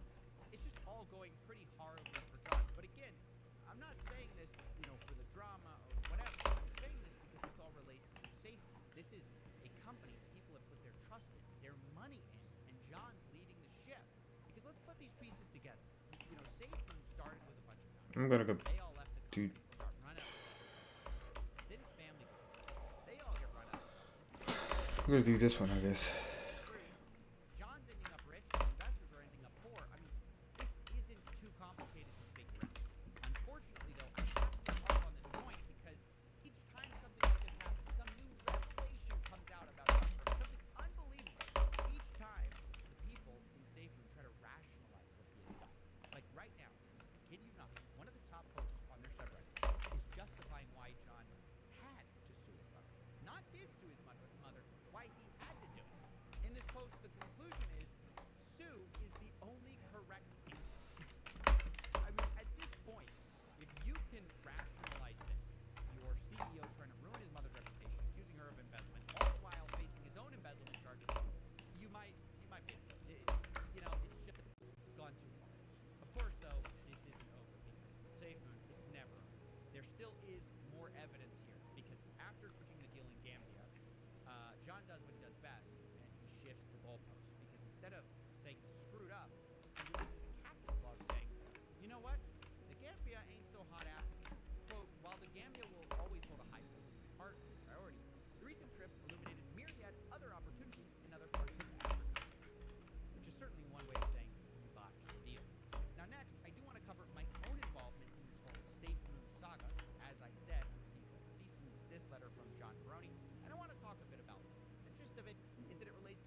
And yet, unbelievably, once again, the investors still aren't getting it. And, you know, honestly, when I first exposed SafeMoon for millions stolen, the SafeMoon army told me, "Oh, that's old fun." When I exposed Finn Phillips for millions stolen from him, they told me, "Oh, that's the old team." When I exposed Optimal Football, they told me, "Oh, the team's just bad." When I started exposing John is when they freaked out and they go, "No, no, no, he's not bad. He's the good guy in this whole thing." You know, I exposed $100 million stolen. They said, "Ha, you finally made a mistake. Only $6.3 million was stolen." Which, to be fair, they were right. It wasn't 100 million. It was 6.3 million. I'm just not sure that's the win that they think it is. The fact that any money was stolen is sort of the problem. And my overall point is, if you can believe that the old team was stolen, if you can believe that money has been stolen, what is so difficult? What is the logical leap that's so impossible about maybe the current CEO is bad too? Now, I just don't really understand. People are fighting for this guy like they're John's mom. Meanwhile, John's own mom is getting sued, and she doesn't even like him. You know, like, I don't get it. I've never seen anything like this. You know, I'm not saying his parents were perfect, right? I have no idea. I don't know them. They could be involved. I don't know. I'm not accusing you. I literally do not know. But the point is that like all the red flags point at one guy, and everyone's like ignoring it. It's all point at John Carone. And at this point, you know, I'm not sure whether it matters if you guys believe it or not, because I think in the end, this man has proven that he will self-sabotage himself regardless of what I do or say. But I just want to expose himself before it all goes to zero, you know? Because sure, he leaked the $1 million house. He leaked the wiener dog. He leaked the $5 million. He leaked his parents' street address. He will eventually leak it. But the question is, are you guys gonna wake up before or after this whole thing goes to zero? And I know some of you are gonna say, "Oh, look, the people who are still invested, they're never gonna listen." But I do think you're right. They won't listen. But there are people on the margins that can still help, and those are the people that I'm talking to. Those are the people I'm trying to reach right now. So if you've been on the fence about this stuff and you've never seen the whole picture of John Carone, CEO of SafeMoon, now you have it. For those of you who are just here for the entertainment, I hope you enjoy. I love doing these deep dives, and SafeMoon has been one of our longest running investigations. One of the most painful ones too, honestly, because it's so frustrating trying to convince people this stuff, despite all the evidence. But either way, I can't help but do it. I just love these deep dives. Thank you that I get to do them. So, anyways, pump the stock is basically it, and I will see you in the next one.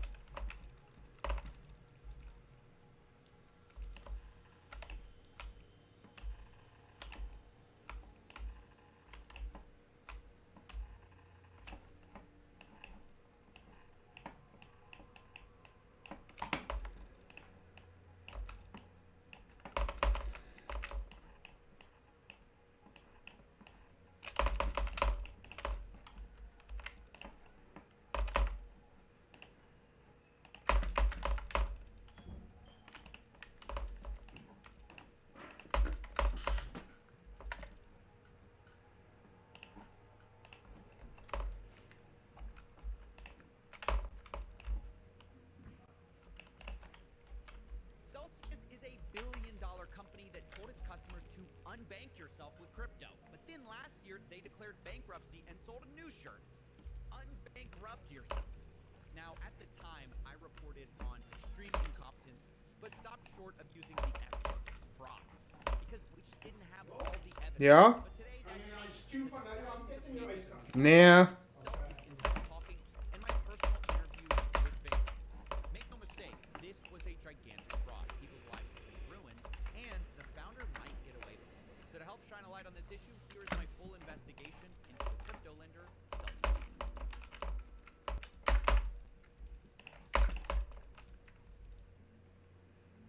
So when you're talking about taking back power, it's really not even from the government. It's really from corporations that dominate our lives. And that system, right, does not work for 95% of the people on the planet. Why? Because the banks control all the money in the world. We talk about all the money in the world. What Celsius does is really helps people navigate in a safe way into this environment.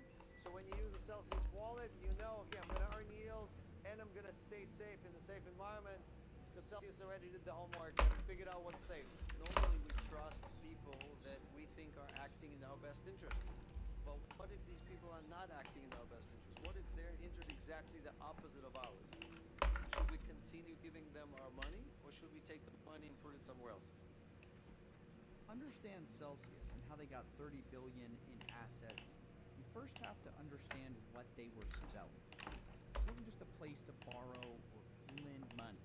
It was more than that. It was a battle against the evil banks. And their CEO, Alex Mashinsky, was here to level the playing field. Banks are not your friend. But Alex is your friend? Yes. So I have a lot of my own money in the company, several $100 million as well. I'm talking about as a user of the service, not as a equity shareholder. And so basically everybody came in and said, hey, can I take the same ride on the same bus with you? You're earning 8.8%.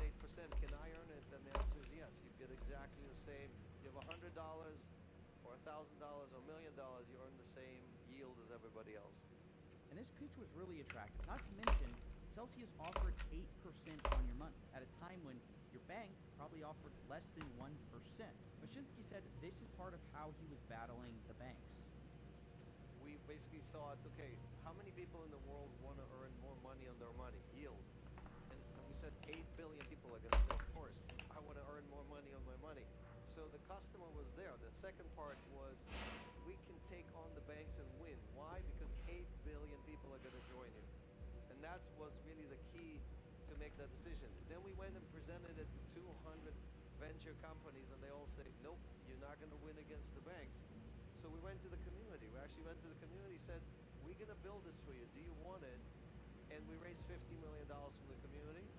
And then we went and raised $400 million from investors after we showed them, hey, 1.5 million people showed up, 30 billion in assets. They've given us 30 billion. We've proven that people will send somebody money to manage or digital assets to manage. And that was really a breakthrough. No one has done that in 700 years of banking. There hasn't been anyone who actually taken over banks in a real way. This clearly worked. Celsius customers told me that the reason they switched was just to get a higher yield on their money. Honestly, I was looking for a place to stake and earn interest and earn yield on my crypto. I was actually first in crypto.com, and then I saw Celsius on YouTube. It had higher yields and everything, so I kind of moved my stuff from crypto.com to Celsius. People were writing about Alex Mashinsky with all the messaging on the website. You know, he's an entrepreneur that had created all these companies, and he didn't need the money. You know, this was billed as a high yield savings account that was outside the traditional financial systems. Now look, of course, in hindsight, maybe these high interest rates should have been obvious red flags, but at the time, because of other crypto projects, things didn't seem so crazy. There was also others that were much, much bigger or much higher. You know, look at Luna and stuff like that. So in comparison, it didn't seem as crazy at the time. But it wasn't just the competitors who convinced people. It was Mashinsky himself, who gave a really compelling argument that banks were lending out your money and keeping most of the profit for themselves. That he was going to do something different. We're paying fees upon fees upon fees. They charge us $24 per year to charge to basically borrow money on our credit card. They charge us 24%, but they pay us 0.1%. Where is all that profit going to, right? It's going to the toll collector. So the opportunity is really to, for all of us to, again, go off this old highway road and go into a new world where we don't pay any tolls, we don't pay any fees, we act in our best interest. And this is the vision that most people bought into. Alex was going to lend out your money and pass most of the profits back to you, 80% in fact. And that was the argument that was repeatedly said. I remember them talking about how 80% of their profits were used as a reward. And so that's what I thought I was doing. I thought I was loaning money to someone that had posted enough collateral to pay back in the event of a default. We then lend it to the institution. The institution are the ones paying the interest. So we've collected over $700 million all interest from the institution and distributed most of that, 80% that went to the retail users. 80% of whatever we collected. Celsius next year are benefiting because we are lending the collateral you gave us, redistributing 80% of that income with all the other Celsius. So it's a win-win-win. Now, of course, if that's not enough to convince you, Celsius also said that in addition to making high yield, they were extremely conservative. They told customers that there was collateral backing up all their loans in case of a disaster. And the key thing to understand here is that this secured loan with collateral is much less risky than unsecured loans where there is no collateral. And ultimately, Alright, let's see how fast this thing is. A bank run wouldn't affect them. Every day, we have a process, the daily reconciliation process for our team, like 20 or 25 people. Get on a call and grind through all the tokens and all the coins and make sure that we have. Oh, we have a logistic grid. Oh, fuck yeah. Okay, let's see. Because they never have enough assets to return for you if there is a run on the bank. These promises of safety and collateralization were key to people actually putting their money in with Celsius. When I deposited my money in Celsius, I thought their primary business model was over-collateralized lender. I thought they would deposit more assets, then they borrowed money on the platform, and they'd pay interest to pay a return. And so that way I said, hey, I'm not going to lose my money because all these things, all of the loans are over-collateralized, and I'm able to earn a yield. And look, all of this sounds great. And so far we've been establishing why people were so excited about Celsius in the first place. So if that was the case, then what's the problem? Well, the problem was Celsius went bankrupt. Not everything was as it seemed. Let's go back to the studio. Crypto lender went from managing billions in assets to Oh wait, didn't we need like a specific type of... Oh fuck, we need Colroy or something. The collapse of Celsius came as a huge surprise to anyone listening to Alex Mashinsky. All the way up to shutting down, he had claimed that Celsius had billions of dollars in liquidity, just ready for withdrawals. Yeah, billions of dollars in liquidity. So anyone who wants to withdraw, that's a service. You can withdraw at any time. So what happened? If that was true, why did it fall apart? Well, the picture wasn't clear at the time. We heard allegations from people like Dirty Mama Media that Alex Mashinsky was selling his own tokens. We also found out that Alex withdrew money off of Celsius before it shut down. But at this point, we didn't fully understand why Celsius had collapsed. Was it just incompetence or greed? These were open questions until a few weeks ago, because that's when the court-appointed examiner released her 600-page report detailing exactly what happened with Celsius. In this massive report, the examiner details not only systemic lying, a Ponzi-like scheme, but also tells us what Is mineral water? fraud. Here's a breakdown of the report, starting with the biggest lie of all: the interest you get on depositing your crypto. You see, for years, Celsius had been telling people they paid what they did because 80% of their profits they were earning from all these loans. And we're very proud as well to pay out over 80% of our revenues directly back to the community. And so this is something that we are going to continue to do. And we look very carefully at all of our numbers on both sides to make sure that we are doing that. And that's also helping us decide the rates every single week that we're paying on our coins. But this was a lie. According to the report, Celsius did not distribute up to 80% of its revenues to its customers because it had little to no profits to even distribute. Celsius also made no efforts to set its reward rates based on its yield. And look, I know what you're thinking. If they didn't set the rewards based on what they actually were making as a company, what did they set them based on? Well, on getting more customers. And according to the report, Celsius consistently set its reward rates based on what they perceived was necessary to beat the competition. And for most of Celsius's existence, the rewards it paid exceeded by substantial amounts the revenues Celsius could earn. So for those of you following along, the whole idea that we're paying 80% of what we make was a total fabrication. Celsius just wanted more customers, which, as you might imagine, works when you're bringing on more assets with new users than you're paying in interest. But eventually, when you have billions of dollars in assets, you have to pay rewards based on it. And the Celsius team realized they had a problem. But even as some within Celsius management attempted to lower reward rates, Mashinsky, quote, overrode their recommendations and refused to do so. One example of this was when Jason Perman, a Celsius executive, recalled Mashinsky saying that Celsius could not cut its reward rate because of his belief that our customers will leave us. And that, quote, our investors didn't invest in us to shrink, they invested in us to double. So with this new understanding that they weren't going to be able to lower reward rates, they realized they were stuck with other strategies. Raise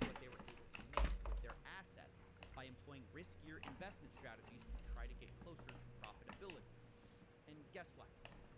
They lied about this too. Even as the company started to make riskier investments, like offering unsecured loans. Wait, let's do this. The opposite. Wait. Let's see. How much would it be? Celsius is very, very strict at who we lend to, right? So we only lend to the first tier institutions, first tier exchanges. We do not do all kind of unsecured lending like a lot of people are talking about or saying Celsius does unsecured. We do not do unsecured lending. But of course, this wasn't true. Celsius internally had been talking about the number of unsecured loans they were giving out increasing, shown here in orange. And internally on Slack, executives were furious. Quote, I just told him that the number is increasing and the overall ratio of collateral with institutions is going down. Another executive responded, yes, so why does he publish so dangerous statements? Everyone out there, if you have an unsecured loan, tell everyone that I'm a liar. But in the end, no one did call him, even as he literally asked for. Here, I'm calling on anyone who received an unsecured loan, go on Twitter, make fun out of Alex Mashinsky. Say, hey, I took a loan, here's my loan number. You know, I took a loan from Celsius and I did not have to provide at least 200% collateral. And through the next year, Mashinsky continued to boast about how safe Celsius was, even as the team began to engage in riskier behavior. In the same year, Celsius would recognize $800 million in losses from some of these investments. Mashinsky told the Financial Times in June 2021 this.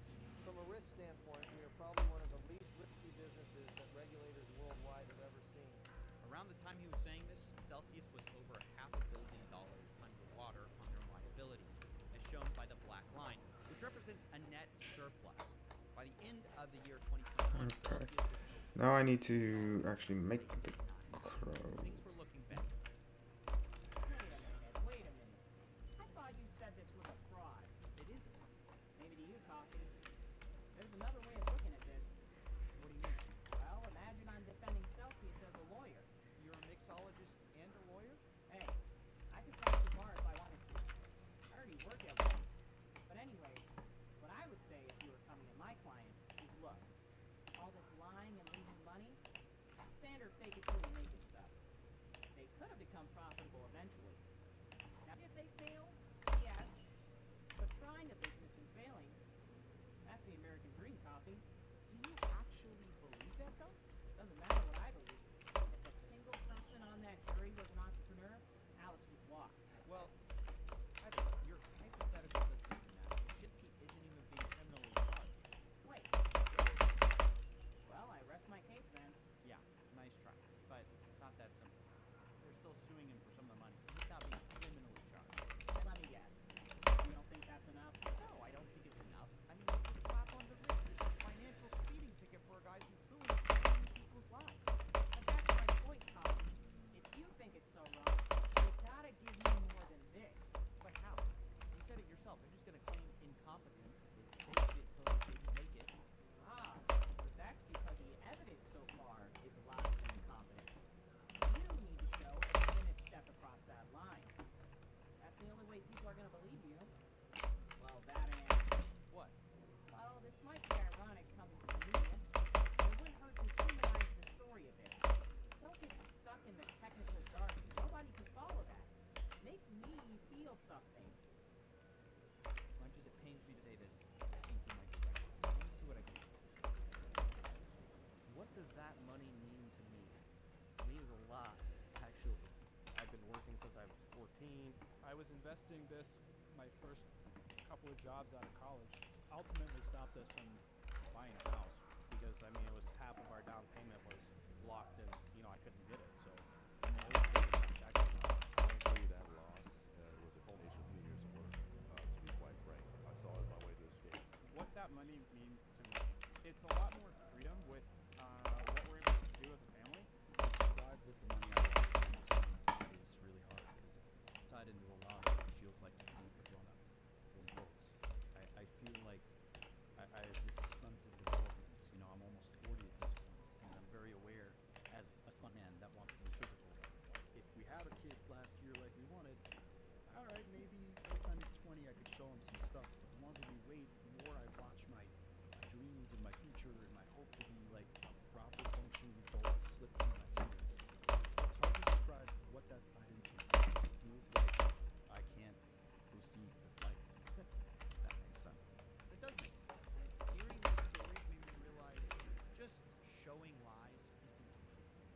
demonstrate fraud, I need to get to the heart of Celsius.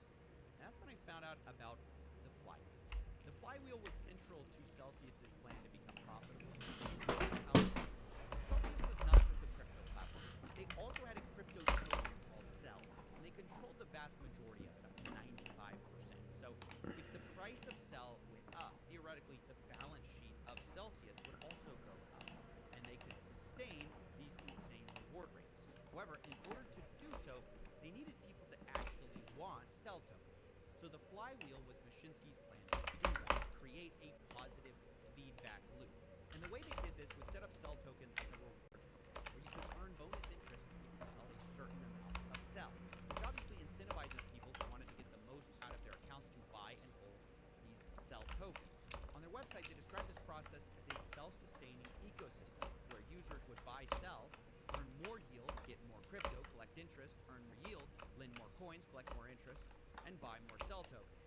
Now, of course, you might notice a problem here. What if people actually go to sell their Cell tokens? Wouldn't that crash the price? Well, Mashinsky had an answer for this too.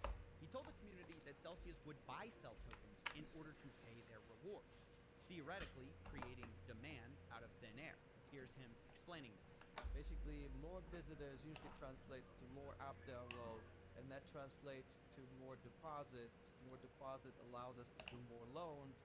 More loans generate more income, and more income means more income that Celsius generates from these coins that people gave us, translates into us having to buy more Bitcoin, Ethereum, Cell token, and so on. So, okay, that's the flywheel. Why does it matter? Well, the flywheel and this Cell token became the place where all sorts of shenanigans happened with Celsius. Because while the community was aware that they were buying back Cell to pay rewards, what they didn't know was that Celsius was using customer funds to do so, to buy their own coin. What they imagined they were doing was that they were using all this profit they were theoretically generating from making these loans to buy their own token, but that wasn't the case. This was because, as we said earlier, Celsius wasn't really profitable at all. So the only money they had to buy Cell token was their own customers' money. But it gets even worse, because starting in 2020, Celsius decided to substantially expand its purchases of Cell for the purpose of increasing Cell's price. Instead of buying Cell when it needed to pay rewards, Celsius began timing its purchases so that they would prop up Cell's price by creating activity in the market. Now, of course, the question is here, why would Celsius go beyond its mandate to purchase more Cell than necessary and artificially boost the price? Well, perhaps it has something to do with the top holder of Celsius being Mashinsky and his executives. And this was the only way they could sell some of these tokens without crashing the price. According to the investigation, quote, between 2018 and June 2022, Mr. Mashinsky sold at least 25 million Cell tokens, realizing at least $68.7 million on these sales. Daniel Leon, also a founder of Celsius, sold at least 2.6 million in Cell tokens for at least $9.74 million as well. That's a cash out of over $70 million, while Celsius was buying these sales to prevent the price from going down. Quote, Celsius often increased the size of its resting orders to buy all of the Cell that Mr. Mashinsky and his other companies were selling. The former chief financial officer would write, we are talking about becoming a regulated entity. We are doing something possibly illegal and definitely not compliant. Some employees, of course, were even more direct. Quote, if anyone found out about our position and how much our founders took in USD, could be a very bad look. We are using users' USDC to pay for employees' worthless Cell. And even worse, in 2022, their coin deployment specialist described their practices of buying up Cell and using customer coins as very Ponzi-like. And a few weeks later, when this person was asked where money was coming from to buy Cell, this person would say, users like always. This, ladies and gentlemen, is the core story. Not merely lying, it's a story of using customer funds to buy out your executive and manipulate your own cryptocurrency so you can sell for a higher price. In fact, Celsius's own purchases of their own tokens were such a large component of the market that overlaying the price of Celsius with the amount that Celsius was buying results in a near perfect match of the price change. And ultimately, what this meant for the end user is that the money they thought were being used for safe loans or for generating yield were actually squandered on this flywheel mechanism, and the result was that Celsius just didn't have the money to pay customers back. And what's so wild about this is that Celsius didn't even need to buy their own Cell token in the first place. They already controlled 95% of all the Cell tokens in existence, so they could have just paid rewards from that instead of buying Cell in the open market. When asked why they did it this way, one executive responded that the answer lies in the road to Cell. In other words, buying Cell on the open market was what propped up the price, which benefited no one more than Alex Mashinsky, who executives would refer to as the biggest seller by far and depressing the market, selling up to $165,000 a day. As a result of all these actions, by the time Celsius would pause withdrawals, they had a shortfall of over $7 billion owed to customers, which after a crypto crash was more like $4 to $5 billion. Either way, hundreds of thousands of lives were ruined. And this, in my view, is where Celsius crossed the bright red line. Rather than just be an incompetent lender, they had created a scheme with Cell Token where new users' funds had to be used to prop up Cell Token value, which benefited their executives. It also created a need to use new customer funds to pay out old customers because of their impossibly high rates of rewards to fuel growth. According to the Examiner, this all meant that Celsius Network on a standalone basis has been insolvent since inception. This meant that new users always had to keep on coming in to keep Mashinsky's flywheel going. And when they stopped coming, it was doomed to collapse. This is the textbook definition of a Ponzi scheme, where new users' deposits are required to pay old users' withdrawals. And according to the Examiner, this actually happened explicitly multiple times. One example is from June 2022, when Celsius relied on $33.4 million USDC of new customer deposits to fund withdrawals of old customers, which Celsius couldn't afford. And this, unfortunately, is the real story of Celsius, a Ponzi scheme designed as a way to take on the bank and fight for the little guy. But hey, take it from me, I'm just a third party. Take it from the victims themselves. I asked them what they thought. So this is an absolute fraud from the beginning. I mean, it turns out that a lot of these businesses that they claim to be propping up Celsius were completely fraudulent. From what I've seen from the Examiner, more and more it looks like it was just a textbook case of a Ponzi scheme. I don't care if it was a Ponzi scheme from the very beginning or the very end. It still was a Ponzi scheme. It doesn't matter. Meant to start a Ponzi scheme, right? But the second you got into the circumstances, it becomes fraud. They're basically losing money from the very start of the company, and they're literally lying in front of everyone's faces saying, yeah, oh, it's totally fine. Yeah, you can totally keep our money here. Yeah, I would totally invest more if I could. As they're currently at that same time withdrawing funds as they're really on camera lying to everyone's faces. He's made a lot of egregious claims on his Twitter, on his websites, on his podcasts he would do, claiming if Celsius ever went bankrupt, all the customers would get all of their funds back. You know, there's proof of him saying that. And as a CEO of a company, you would take that word at face value. You would believe him when he says that your coins are going to come back to you. And now that everything's coming to light and showing that essentially what he was running was a Ponzi, I do believe he should face jail time. And the people that were also involved with it that were enabling that behavior. There needs to be an example set, or we're going to see more of these grifters in this space, like Sandbeck and others, who just take advantage of people who believe in the technology, who believe in innovation. And you're not supposed to steal people's money, just plain and simple. You know, it's called theft. It's a Ponzi scheme. Just being stripped of all of your wealth like that. Emotional, psychological torture. You ruined people's lives, Alex. You ruined their lives, man. I've seen so many people who are retired. I've seen people who are disabled. I saw people who are basically in like different types of countries that their average salary might be $100 a month, and they lost $1,000, and they don't even know how to feed their family. I've seen people who are literally on the verge of being homeless, if not homeless already. And you see this CEO who is gloating about this and taking money out. I think without a doubt, if like the justice system prevails, Alex should be in jail. Well, that's our story. I reached out to Alex Mashinsky about these allegations, and he declined to comment, except to say I should talk to a Celsius employee named to clear up the FUD. Now, I talked to this employee, but they declined to go on the record themselves, and when asked if anyone within Celsius wanted to nobody is willing to go on the record with you. So that's where we're going to leave that. And as for Celsius, the company, they're trying to reopen their doors. They have a new plan to basically distribute whatever's left back to the holders and employers.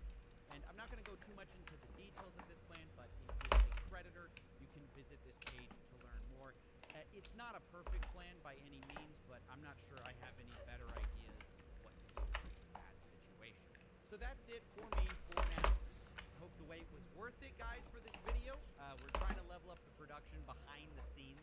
So if you enjoy all the in-depth investigations, please consider supporting us on Patreon. These videos are a lot of work to produce, but either way, I'll see you in the next one.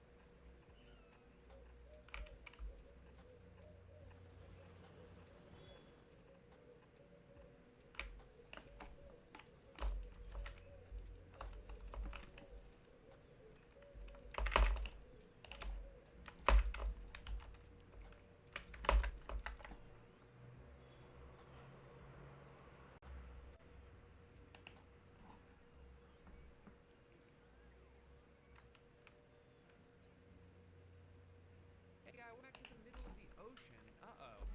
I don't know how to swim. So I made a couple videos over the years about a YouTube channel called Brat TV, which, thanks to Charlie XCX, has gotten much harder to find lately. I'm glad you guys are enjoying your Brat summer, but I'm trying to watch Attaway General. If you're not familiar with Brat TV, or you're like me and you forgot about it for 3 years until finding out they have their own channel on the Samsung TV Plus app, it's a bunch of overly serious 10-minute soap operas filmed like Darman videos, performed by a bunch of actors that only got hired because they have a lot of TikTok followers. Or at least they used to hire famous TikTokers. I can't tell if they stopped doing that or if I'm just too old now to recognize anybody. But I think they're just hiring regular actors, which is good because the acting has gotten better, but bad because nobody's watching these shows anymore. The whole business model before was like, hey, what if Dixie D'Amelio pretended to be a doctor?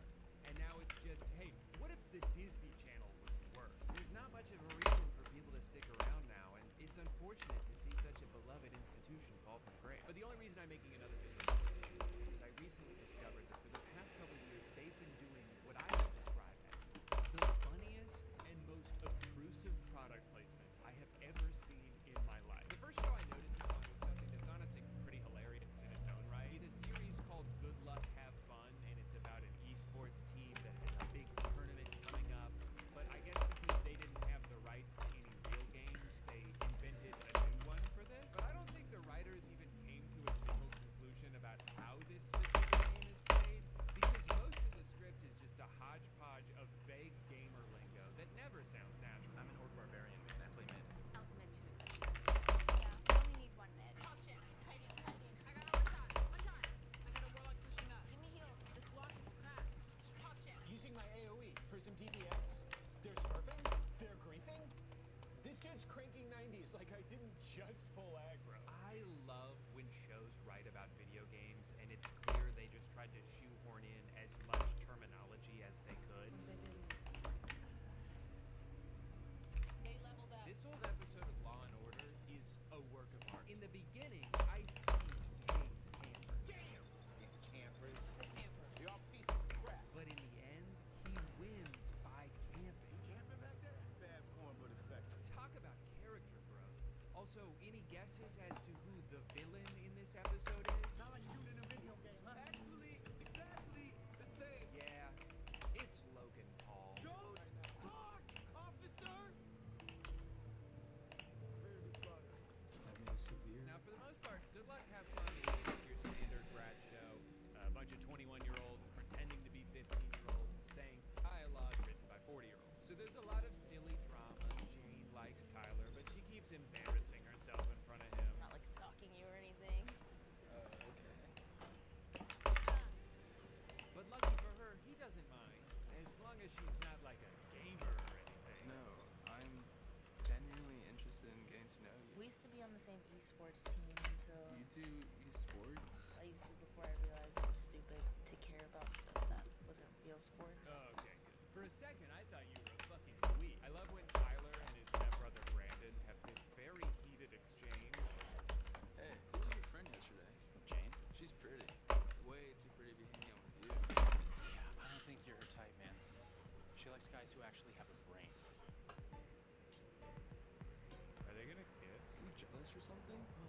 down at his lips. He wants to, but he can't. So he has to go blow off steam with his basketball that has tape over the brand name. But that's kind of the underlying theme of the show. Nobody's living their truth. Jane doesn't want Tyler to know she plays video games, and Eleanor doesn't want anyone to know that she's a lesbian. Two problems that are portrayed as equally difficult to deal with. I really like you, Jane. There's so much you don't know about me. Like, what are you, like, axe murderer? Worse, I'm a gamer.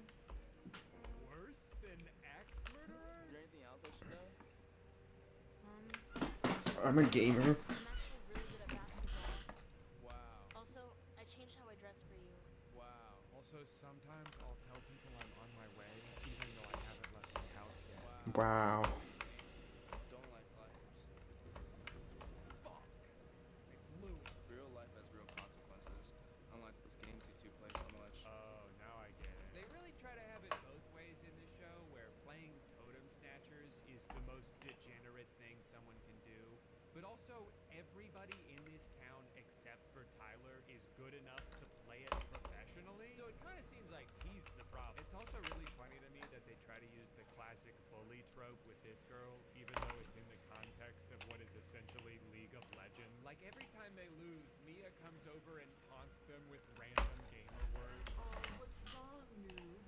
Did I debuff your pug champ? So anyway, that's the show in a nutshell. Pretty normal stuff for about 3.5 episodes. And then, out of absolutely nowhere, this happens. I don't like it. I don't like it one bit. We need to be focused on the tournament, and everyone's stupid and being in love. It's a mess, I tell you. A mess. Freaking out? Maybe you just need a Snickers.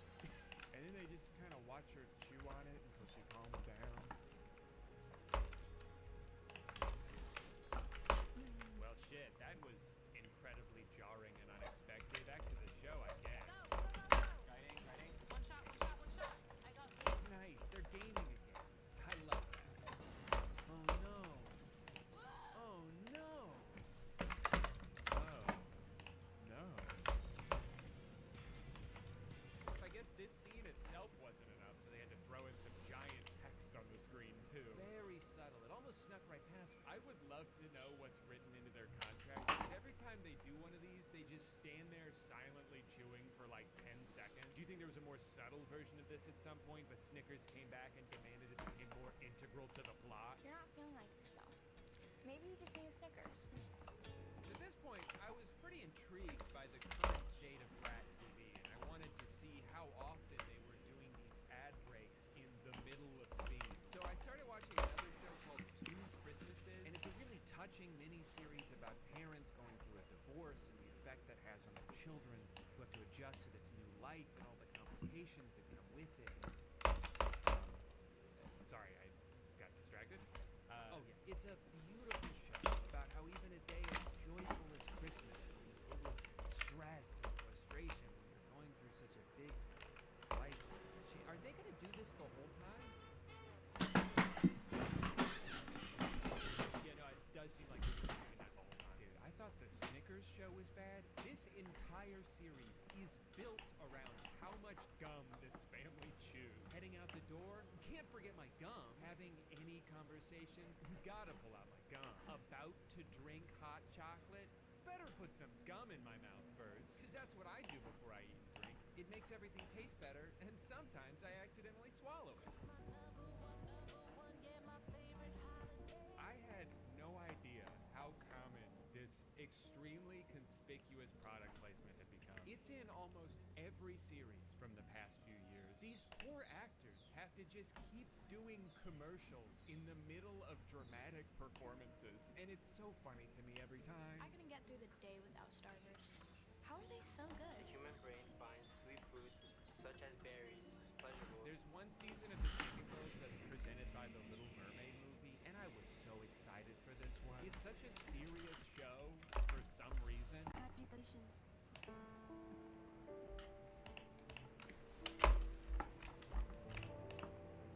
Like, unbelievably serious. Did we still have a chance at state? Was Xander gone? I just know he's gonna make a full recovery. He has to. I'm not so sure about that. What did they do to Xander? So, because of the tone, I was fully expecting a scene like this.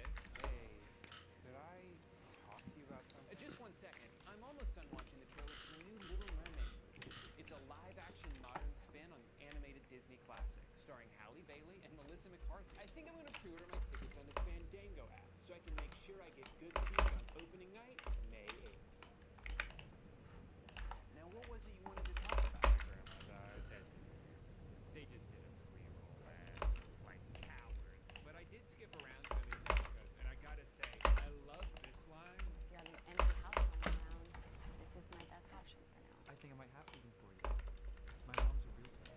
Oh my gosh, of course. Not exactly the kind of prospective buyer she's looking for. Who said you have to buy a house to live in? The government? I don't know. It's just one of those rules. Hey, could you get out of my house, please? Nope, I learned on the Chicken Girls that I don't have to. Oh, okay. Now, if you'll excuse me, I'm trying to watch The Little Mermaid. It's a live-action modern spin on the animated Disney classic. I have to say, though, as silly as all of this is, it's also kind of inspiring. I've done so many brand deals on this channel before, and never have I integrated one so seamlessly. So I decided I want to borrow a page from Brad's playbook for today's sponsor in copy. See you later, Brayley. Good luck on that math test. Oh, hey, McKensington. Well, what's wrong? I don't want to talk about it. Come on, you can tell me. Is it about a girl? Kinda. It's these damn companies online. They're exploiting my personal information. What? Data brokers are collecting my personal information and profiting off it at the expense of my privacy. And I don't know what to do about it. It's like 22, actually. That was you. I just wish I could take back control of my data, but there simply isn't a way. Actually, I think there is. Have you heard of Incogni? Incog. What now? Incogni. It's a service that contacts data brokers on your behalf to request the removal of your personal information from the internet. Things like your phone number, your address, your social security number. That's information people can use to commit scams or even identity theft. And it can be extremely time-consuming to contact hundreds of websites just asking them to remove your data, but Incogni will do all of that for you. I can say from personal experience, the amount of spam phone calls I get has gone way down since I started working. And if you click the link in my video description, incogni.com/gooden, and use promo code GOODEN, you'll get 60% off your email subscription. How does that sound? Good. Thanks to Incogni for sponsoring this video. Hey, can everyone settle down, please? All right, class has started. We're gonna be watching a movie today. There's also a season of the Chicken Girls where they keep going to this cafe and ordering cinnamon toast crunch as one at a restaurant. What are you thinking, more?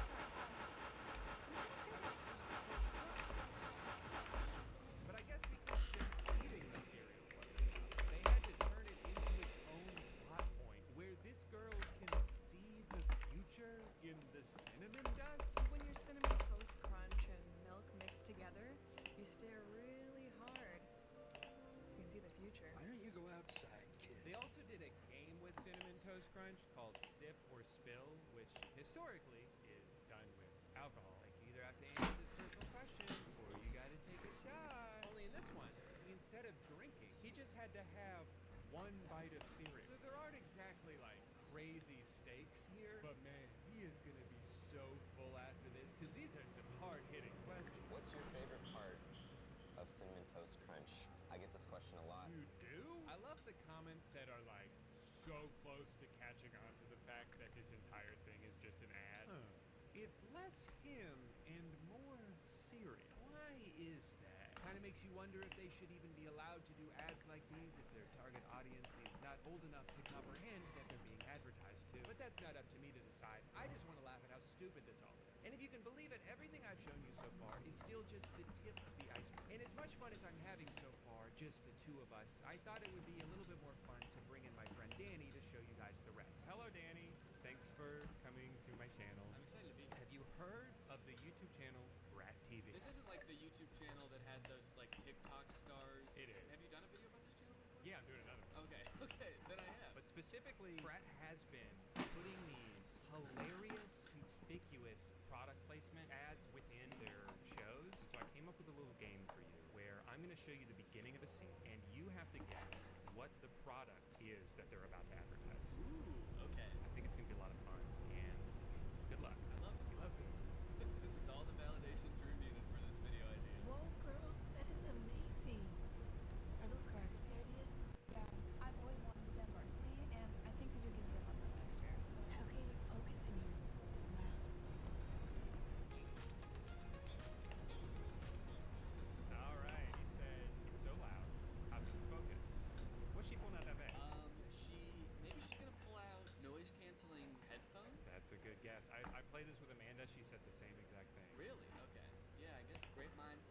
said that on the mic. Think nothing like her.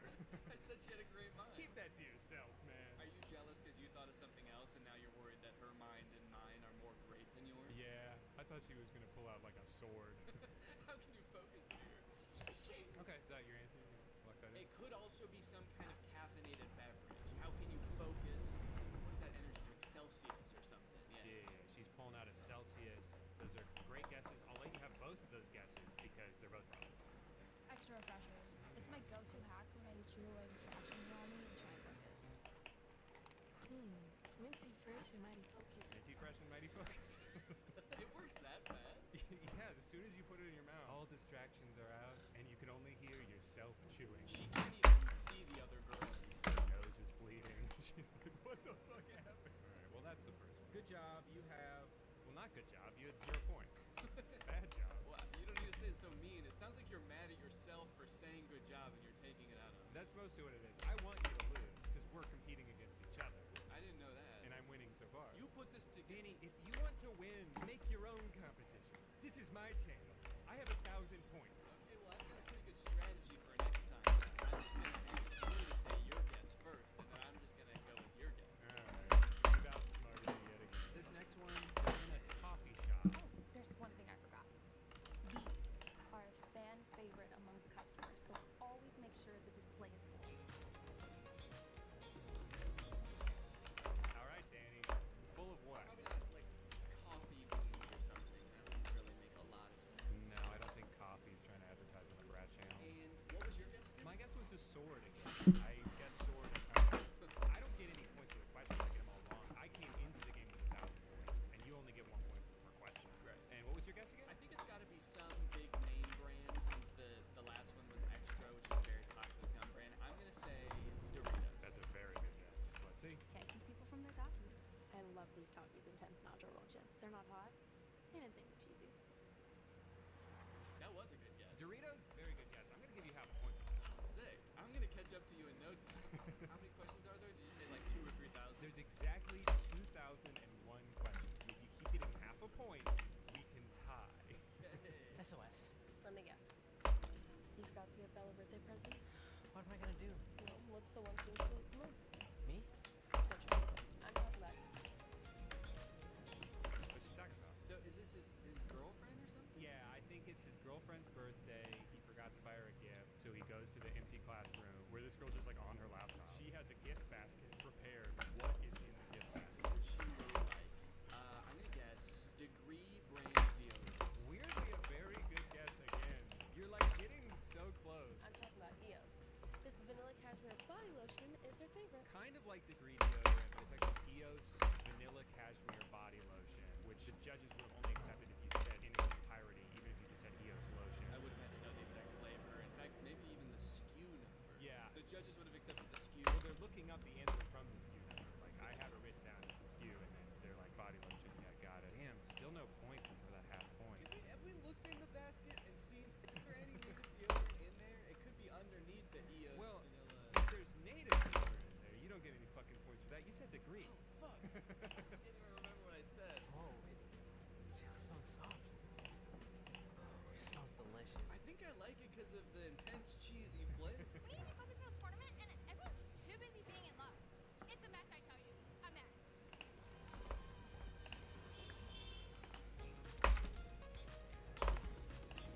All right, it's a two-part question. What product is he going to give her? And number two, what he'll say when he gives it. She's saying it's a mess, it's a mess. So I thought with that sly, clever little look, he was going to pull out some Bounty paper towels and say, oh, maybe we should clean it up. And then he starts wiping her. No. But that's not my guess. That's not my guess. Okay,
show about witches? No, this is a show about a girl who built a robot that looks like a human boy, but the boy talks like a robot, and the whole show is about him trying to convince everyone he's a human. Okay. And it's sponsored by Starburst.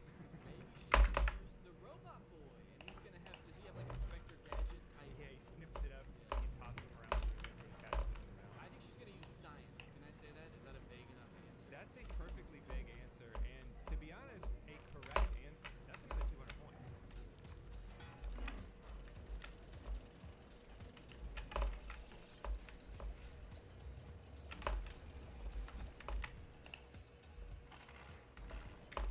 Should be enough juice in these starbursts for the whole school. Just squeeze the Starburst, and there's that much. And all the kids line up with cups to drink the juice.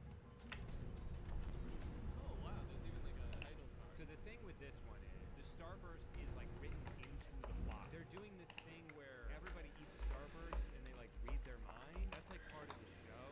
Minds, and they're just thinking like, juicy. That is literally what they're drinking. I think it's just like, how do we say things about this product? How do we get our talking points out in the show? Well, everyone could just be thinking how freaking juicy and delicious they are. Wow, this starburst is so juicy. You gotta see, they did this one kid so dirty. Listen to what the teacher's thoughts sound like, and then compare that to what these kids' thoughts sound like. Think of Halloween time, fall air. Shannon and I stealing Starburst from the kids' Halloween stash when they went to bed. So pretty normal, just like thinking about Starburst, and this is what this dumb little boy is thinking. Candy's good. Starbursts are so good. Makes me happy. Yes, yes. Tummy feeling nice. Yes. I just it felt a little fucked up, because there's another girl they do it too, and she's just like, I bet kissing Trey would be juicy too. and he's just like, candy pasty. Yeah, it seems like it's just a Starburst show that happens to have a B-plot going on about robots. And I'm gonna be honest, like it kind of is working. I might actually go buy Starburst after this. I want the juice. I want the flavor. I want something that tastes so good that I can't even think coherent thoughts anymore. Chewy juice and mighty focus. I also want to show you the way this guy talks, because he's a robot. I think I desire to kiss her back. Wait, what? Trey, you can't kiss Kimmy. Why did you give me lips then? What is the point in attempting human consciousness if I cannot experience love? She brought him to life, and he's just like, yeah, what is the point? I also like that he's trying to convince people he's a human, but then he's like, you should have made me with no lips. People would look at me and say that's a regular guy. So I think you got 200 points. I think you said 200. Okay, probably not a very tight race anymore. I still have just the 1,000 that I'm leaving. I haven't gotten any more. Yeah, but you know, it's anyone's race at this point. I'm sure you can still get points. Yeah. If you come up with a really cool idea or something, I would reward you points for that. Oh, thank you. That's very nice of you. And they come from your points? I had some points that I was hiding at the beginning that you didn't know about, so they'll come from my secrets. Okay, and how many are there? I'm not gonna tell you. I don't really have a game for this last one. I kind of just want to show you this whole episode in full. I guess I'll have you guess what the product is, but it's going to be pretty obvious within like the first shot. So anytime you want to guess, feel free to. You can save your guess for later, for when you're more sure, or if you want to just jump the gun and guess right away. Lego. Mario. Yep, it's Lego Mario. Well, that is pretty impressive when you think about it, because Mario was not shown on the screen, right? It was only Princess Peach. My dumbass would have said Lego Princess Peach. I'd lose 1,000 points with that. I'd have 0 points right now. Yeah. So luckily I didn't say that. All right, everyone. 45 minutes left. 45 minutes left. So going with the theme of the other one, pretty much every Brad show is about a competitive team that's like hyper specific to one activity. This show is about a Lego Mario building competition. Looking good. Want to go more? What are you doing here? Come help my girls out. Look who it is. Can you not see? So it seems like this is bugged. See how fucking busy we are? Two punches are better than one. Yeah, but is that even allowed? I mean, we're already pushing a 51. That didn't make me want to play Lego Mario. That made it seem really stressful to play with Lego Mario. We're here for moral support. Can't you see I'm fucking busy? This is the most important day of my life with Lego Mario. 25 minutes left. What are you doing? We don't have time to just stand around. 25 minutes left. How much did they start? I think he said 45 minutes left, but they had pretty much built everything. 20 minutes later, it's exactly the same. I know, but I'm just trying to figure out if we should put ADP before or after Presumption Roller Coaster. You get triple the points. I don't get it. Who the fuck is Mario? They mentioned at one point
team with the most coins wins.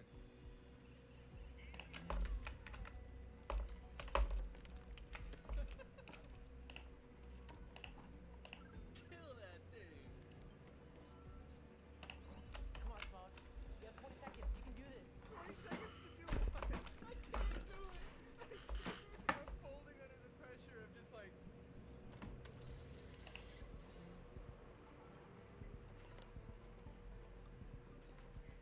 What's going on?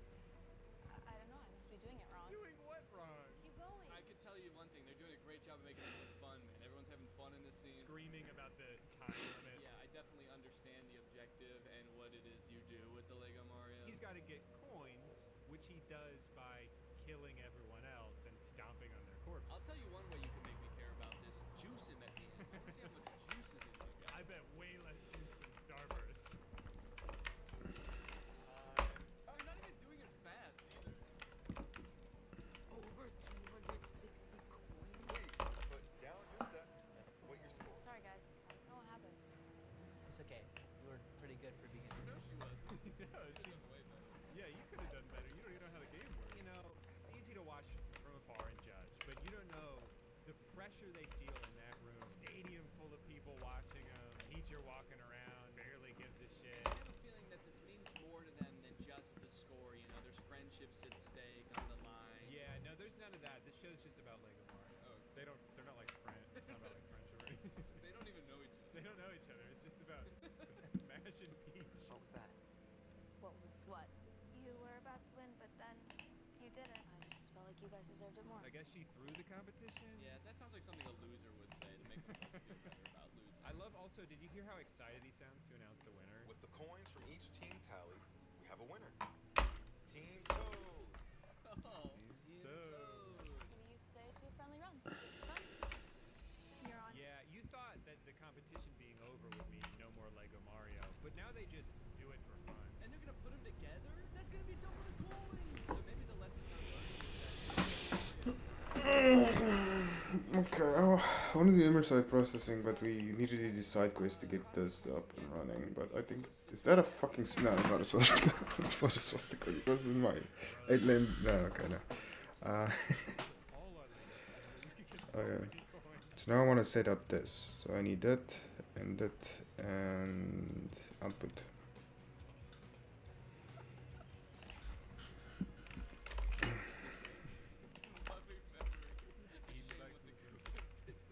I guess we'll tally up the total now. And what was your secret stash? Oh, that's right. Let me check. I had it right here. I have 1 billion secret points in this stash. And how many do I get? We have 10.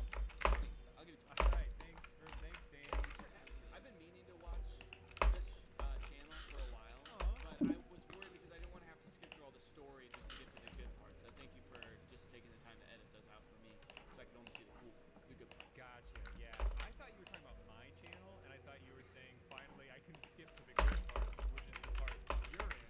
Yeah, I do a lot of collabs with this other YouTuber that I watch, Danny, so I was just waiting for you to do that, and now it's really cool seeing him, like, right there. You must be starstruck getting to see your favorite YouTuber, Danny Gonzalez. That's one word for it. You got a boner. That's another word for it. Okay.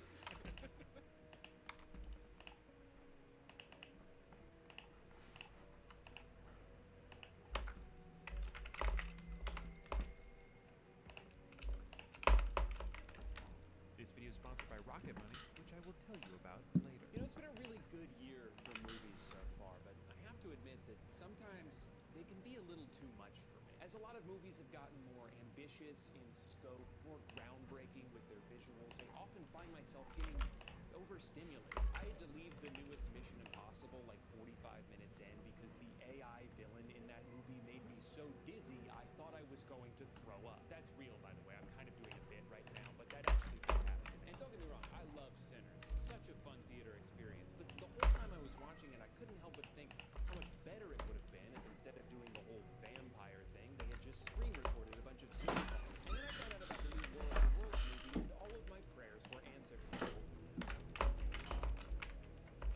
War of the Worlds is Amazon's take on Steven Spielberg's take on the H.G. Wells novel from 1,000 years ago. And I say Amazon and not Prime Video because where a lot of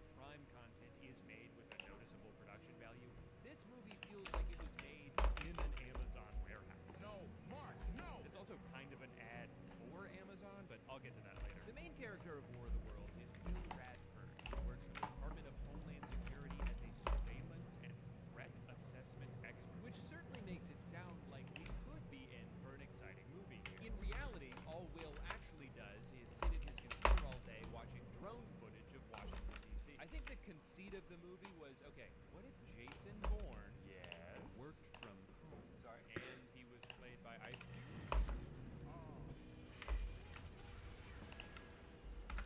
That's not gonna work. From the opening montage, it's not entirely clear what Will's role here even is. It kind of seems like the computer is already marking everything for him, and all he needs to do is see if the text is green or red. If it's green, he can move on to the next batch of footage. If it's red, he can also just move on to the next batch of footage. Nothing he's doing matters at all. His car is driving suspiciously close to the Pentagon. Let's go ahead and give that a threat level of medium, provide no further information, and then get back to looking at buildings. You realize pretty quickly that Will seems to be a lot less interested in securing the homeland than he is using his access to government equipment to spy on his adult children. He spends the majority of his time just looking at them, watching. He has cameras at their jobs, at their homes, inside their fridge. Okay, so we got 4 avocados, 1 mayonnaise, 4 avocados, and 8 unknowns. I'm sorry, it can tell just from the outside of this container that there's cake in there, but it doesn't recognize a cup of pudding. You haven't had any protein this week. How do you know?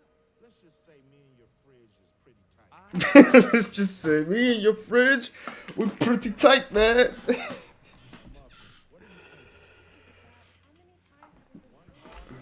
But also, I like that he doesn't seem to know why his family doesn't fuck with him. Hey, Pops. I'm not your daddy, man. Sorry. He finds out his daughter didn't invite him to her baby shower. What shower? Oh, shit. So he hacks into her MacBook and is like, I don't get it.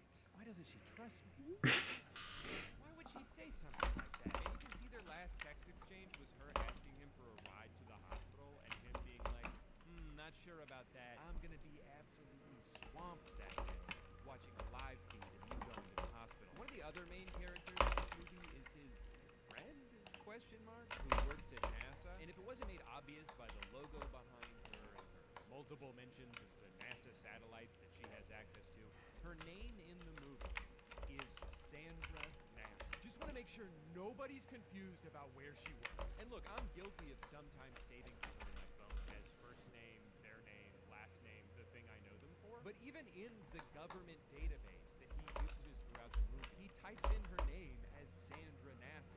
So I think that is her legal name. Anyway, this is a great scene because in the span of about 15 seconds, you can see Ice Cube go from crazy weather, not my problem.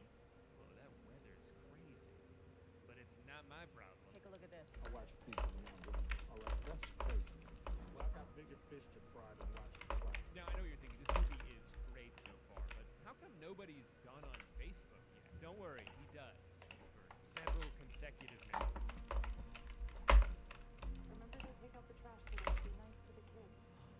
That's how she died. Forgot to take out the trash and she got hit by a garbage truck. Here's another example of very efficient writing.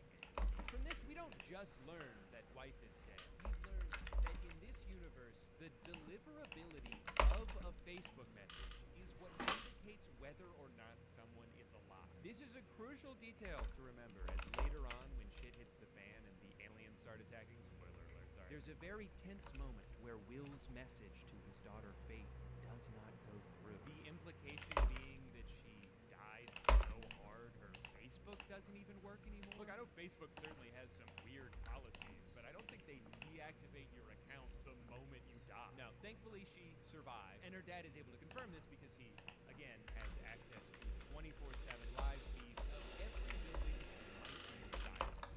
Aw, he really does care. That'll teach her not to be so cagey about her privacy. Also, I see these are all Ring cameras they've placed around their house, but what is this one for? The one that's eye level with the couch? Is that to make sure nobody breaks in and starts watching TV? Now, I think this is a good time to remind you that Ice Cube spends 99% of this movie sitting in one spot. This is a sci-fi action adventure about aliens attempting to destroy Earth, and it is filmed entirely from the point of view of a guy looking at his computer.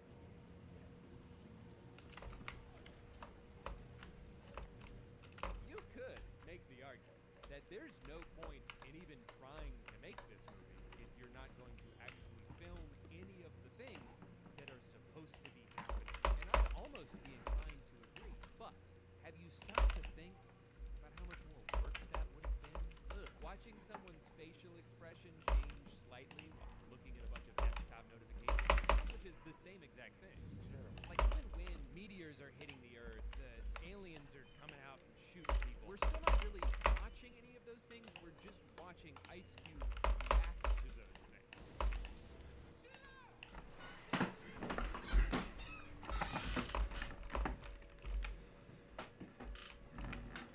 This is probably the best scene in the whole movie.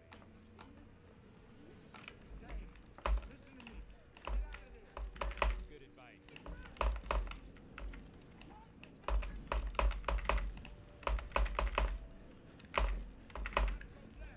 Where is he routing? He's so confident about where to go, about where the aliens aren't going to be.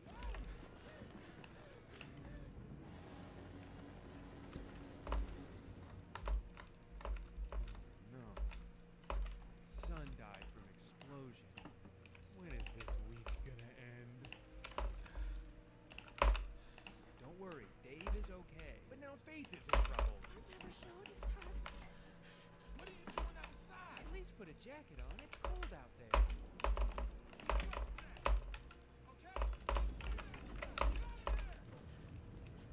Yeah, she's working on it.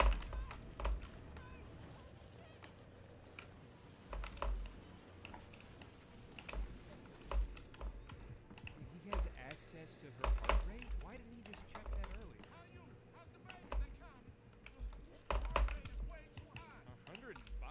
That's not that high, especially considering the situation there. She just sprinted away from an alien laser beam. If anything, it's kind of low. She's pretty calm right now. Oh, cool. We're moving from the computer to the phone.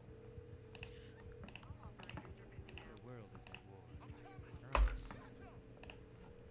Hey, at least he's finally about to go to a more interesting filming location. Never mind. The door's locked. My daughter's in danger. I have to go help her. You know, on second thought, I do kind of like this chair. I'm coming. I'm coming right now. Gross. Quick as you can. I'll open it for you. Hurry up, baby. Faith, you're gonna have to get your ass in gear, man. This is some pathetic effort I'm seeing out of you. Hurry, you're almost there. Keep moving. Just a little bit fast. Good news. She was able to make it into a car that's leading her to safety. Bad news, it's a Tesla. Think you have more power than you really do. You think you have the power to have saved Mom? Ooh, awkward timing with this explosion. I kinda have to do an ad right now. In a world dominated by subscription services, it can be really easy to lose track of all your recurring payments. But this is where today's sponsor, Rocket Money, comes in. Rocket Money is a personal finance app that allows you to manage subscriptions, lower bills, make a custom budget, and increase your savings all in one place. When I first signed up for Rocket Money, I realized I had been paying for 2 Hulu accounts, and I wasn't using either of them. Even more recently, they helped me realize that I was paying for Google Drive and Dropbox. Those are the same thing. You don't need both of them. But not only does Rocket Money help you keep track of all your subscriptions by showing them all in one place once you've connected your bank account, but depending on the service, they might even be able to cancel it for you with just a few taps. No more trying to navigate a website's convoluted UI or sitting on hold with customer service. Just sit back and let Rocket Money do the hard work for you. They can also help you lower your bills with, again, very minimal effort on your part. I tried this a few months ago with my internet bill, and honestly, I went into it thinking this probably won't work, but I might as well give it a shot, you know? And then they saved me over $100. I didn't have to talk to anybody or send a bunch of emails back and forth. I just hit a few buttons, and then they lowered my internet bill. It was awesome. Rocket Money has helped its customers save up to $740 a year when using all of the app's premium features, and they've also helped customers save over $500 million in canceled subscriptions. So if you want to save more and spend less, join the over 5 million customers using Rocket Money today. Go to rocketmoney.com/DrewGooden or click the link in the description to get started for free. Thank you to Rocket Money for sponsoring today's video, and now back to the movie. Classic infuriating movie trope here, where one character has vital information that would help everybody, but the person they're trying to communicate it to won't listen. I need to talk to you about something I stumbled on. Dad, this is important. I have information I think you might want to know. Not now. The government. No. I don't want to hear nothing you have to say. Dad, listen. I gotta go. There are so many jump cuts in this movie, it's actually insane. Like, I think they just filmed every line individually and forgot they needed to account for conversational timing. So then they had to fix it by putting all these cuts in that you can't do in a movie. YouTube video? Sure, do all the jump cuts you want. You gotta raise your standards a little bit if you're Universal Pictures. Now, to be clear, I don't blame any of the individual editors for this. In fact, I don't know if I could imagine a more difficult editing task than to have to make something comprehensible with the source material that they were given. Essentially, Amazon gave these two people a photo of a green screen and a handful of Ice Cube reaction shots and said, make a movie. And technically, they did, because we're watching. Sometimes I wonder, though, if they even knew what was going to be on the computer when they filmed, or if the plan was just get a shot of Ice Cube looking concerned and then we'll figure out the rest later. Because not only do they reuse shots like crazy, but there's times where something so inconsequential happens that it feels like it was just shoved in after the fact. All right, time to fly this drone. I could earlier, but now I can't. I need a level 5 password. So, I'm gonna DM someone else in the government and ask for a level 5 password. And now I can see the drone. What a fun obstacle to just throw in for no reason at all. Did it make the movie better, or did it just make it long? Our forces are positioned, ready to engage right now. What do you think, Mr. President? I see no other option to initiate this war of the worlds. He said it. There are too many of them. What are we going to do? We're going to initiate a Star War. We're going to initiate a Star War. Song of the Summer. The world's governments have finally put aside their differences in an effort to protect the home planet. Who is saying this? Who is talking right now? Such a heartwarming sequence here, a real glimpse into what life might be like if we all just got along. And the best part is, we get to watch Ice Cube watch it happen. Took your ass out, huh? Take your asses back home. Meanwhile, Faith isn't doing so hot. She's pregnant. I thought that I could stop the bleeding if I took it out. I thought I could stop the bleeding by pulling out the one object that was stopping me from bleeding. Why didn't that work? Gotta put some pressure on that wound, man. No, Mark, no. I work for Amazon. Packing supplies are all I know. Please don't die. Hold on, Faith. I love... Oh, wait, your girlfriend's calling? Keep me posted. You're talking to the cube, baby girl. What do you want? Big discovery here about the aliens and their intentions. Why are they going after the chip? These little guys are drawn to data. These things eat data. Exactly. Wait a minute, this whole attack is just a big diversion to get those tripods to the data center. And those tripods are just Trojan horses to get those little bugs into the core. I feel like I have to point out that that's not how Trojan horses work. A Trojan horse is when you sneak something nefarious inside of something that appears harmless, so the people you're trying to attack let their guard down. I don't think that quite counts when you're talking about a 50-foot walking laser beam. Guys, a giant robot's destroying the city. How fun is that? I just hope there aren't a bunch of smaller robots inside of it who try to steal my Facebook memories. Oh no, my Facebook memories. Never should have trusted you. No. Remember to take out the trash today, people. So sad. She's dying all over again. How is he gonna remember to take out the trash now?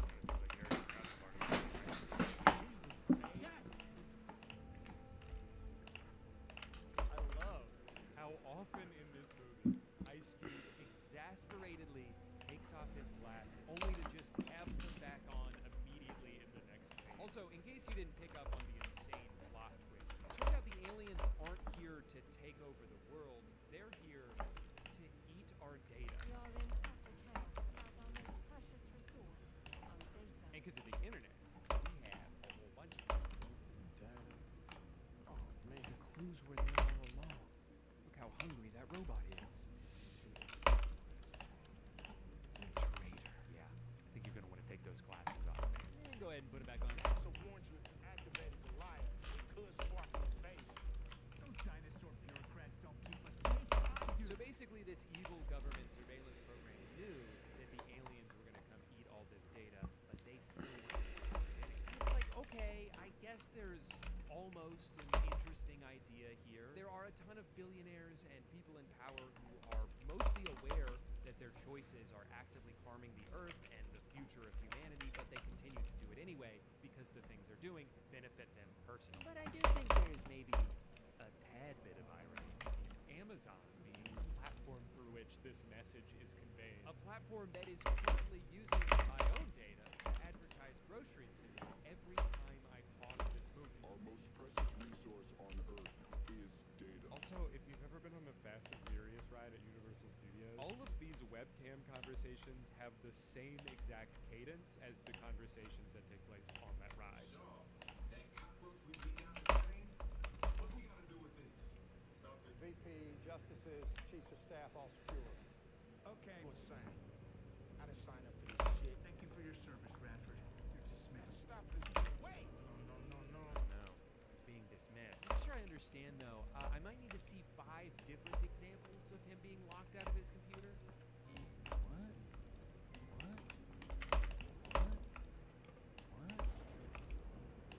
Oh. This is such an interesting build, honestly. The other twist is that his son Dave is the disruptor, and Will hates the disruptor because of how disruptive he is. Yeah. In fact, he's number 1 on the domestic terror suspect watch list. But now that he's stuck Okay. outside too, Now I need to do 40 of he's gonna have these. to go from hacking for the government to hacking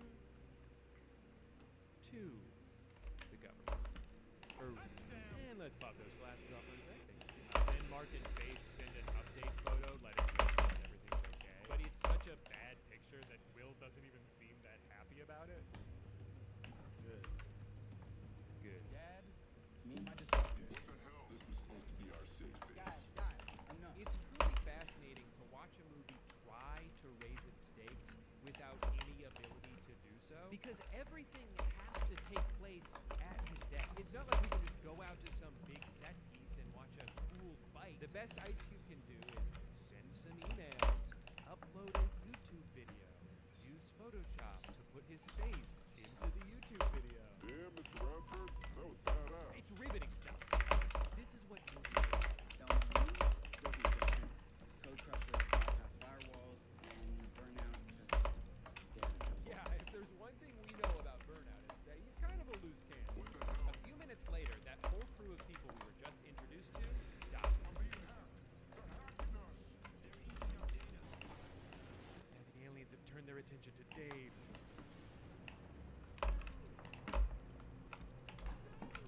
No, he's gone for real this time. Ice, aren't you forgetting something? Thank you. Now put him back on. You know you can't see without him. And then he sits down and then stands up and then he goes to pick up his chair that he threw earlier.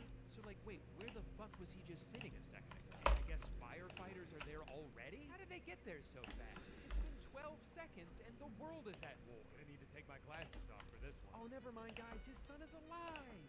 He was just using a green screen. You had me worried to death, man. You should have seen it. I threw my chair on the ground. Son, I'm just so glad you're alive. For the second time today, I thought I lost him.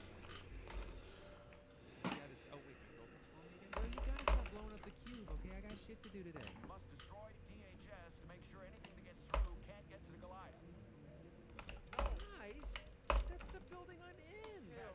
Dad, you're gonna have to get the code into the servers manually. They will kill you, Will. It's a damn suicide mission. I said I'll be fine. I just needed to put my glasses back on. Okay, so the plan is Will is going to leave the room.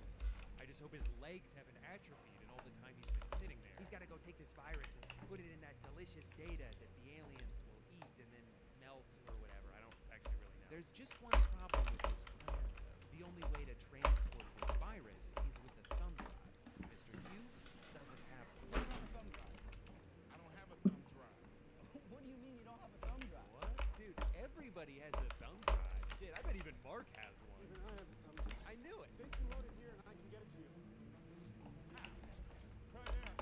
So this is where the movie goes from good to great. I mean, rarely do we get to see the streaming service. This is a massive build. Become so integral to the plot of the movie.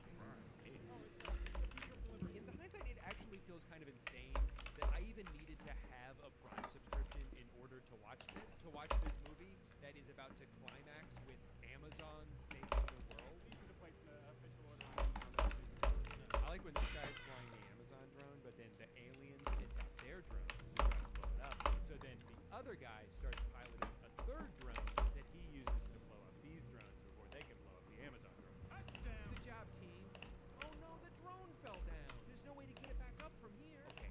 What do you think that they're going to do to get out of this situation? I'll give you a couple seconds to think about it.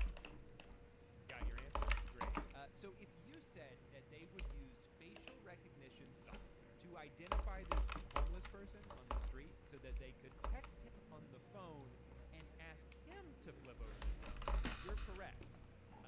But also a little psychotic for even thinking about it. Jesus Christ. But of course, he doesn't trust this unknown number at face value. He has to be bribed a little bit first. So they give him $1,000 Amazon gift card, and without hesitation, he sprints into the face of danger to flip that thing over. Oh my God, what a choice. I'm pretty sure that guy exploded, by the way, but that doesn't matter to us because the camera never turns around. In his first taste of real action in the entire movie, Bill gets grabbed by an alien tentacle that... What the fuck is this? What the fuck is this build?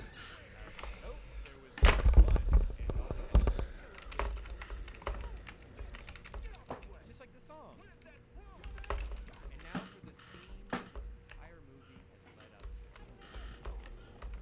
to. This is such a cool build. I really like this build. Mostly because it's massive as shit. And all of this just to do one blue belt of aluminum plate. I mean, it's a little, it is overkill. It's definitely fucking overkill. But it's pretty fun. Like, these things are technically overkill, but like...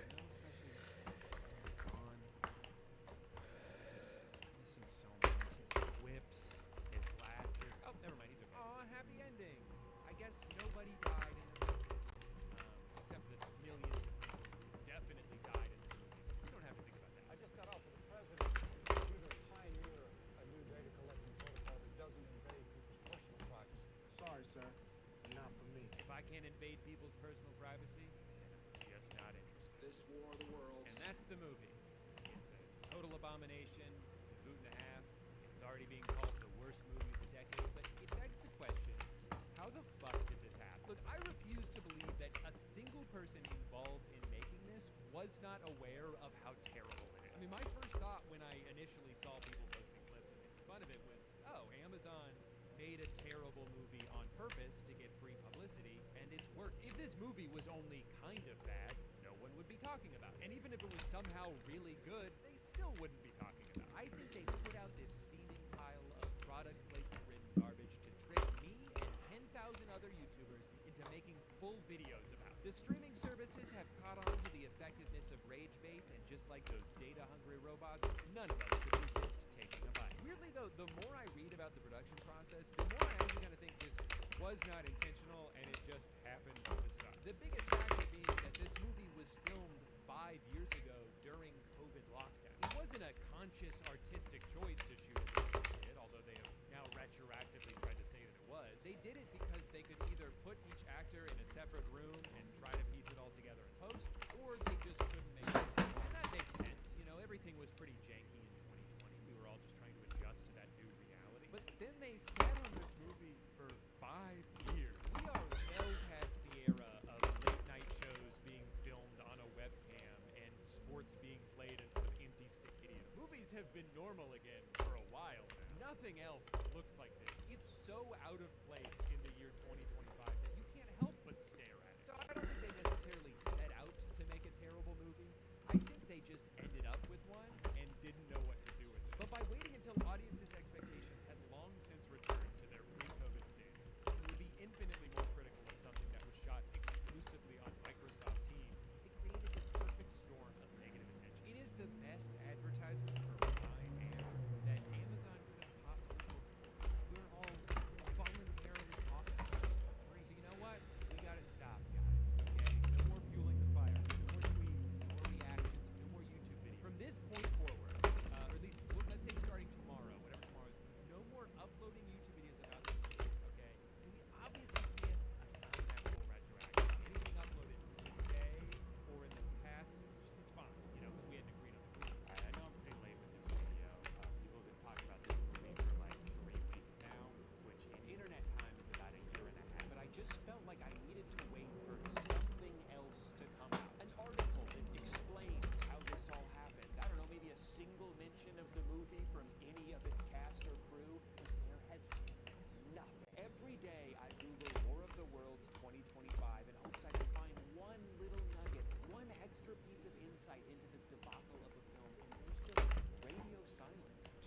most alarming degree. Not one person from this movie has acknowledged its existence in any way whatsoever. Positive or negative. Is it the opposite of a press tour, where instead of sending all the actors out to do interviews and podcasts, they made everyone sign NDAs? Even Ice Cube, who posts on Instagram 400 times a day, has not mentioned this movie at all. Andrea Savage has a long list of credits in her bio that doesn't include this movie, but does include the hashtag butthole. Great! Now I have to click on that. There goes my afternoon. There's such a collective lack of acknowledgement here that I'm actually concerned that maybe none of the actors even know that they were in this movie. Like, they have no memory of it, and that's terrifying. Someone needs to tell them. It's someone besides me, of course, because I've already tried it. It doesn't seem to be working. I guess whatever happened behind the scenes of this movie is just going to remain a mystery, is what I thought. Channel called Tony's Film Club for interviewing the producer and main editor of this movie. This is exactly the kind of thing I was hoping would come out to provide some clarity, you know. And after watching this interview, I am somehow more confused about this movie than I was before. But a lot of the critiques of the movie are dealing with personal, very subjective things that people dislike. Yeah, it did confirm a couple of things we all kind of assumed. One, that the actors did film almost all their parts individually. Those were removed.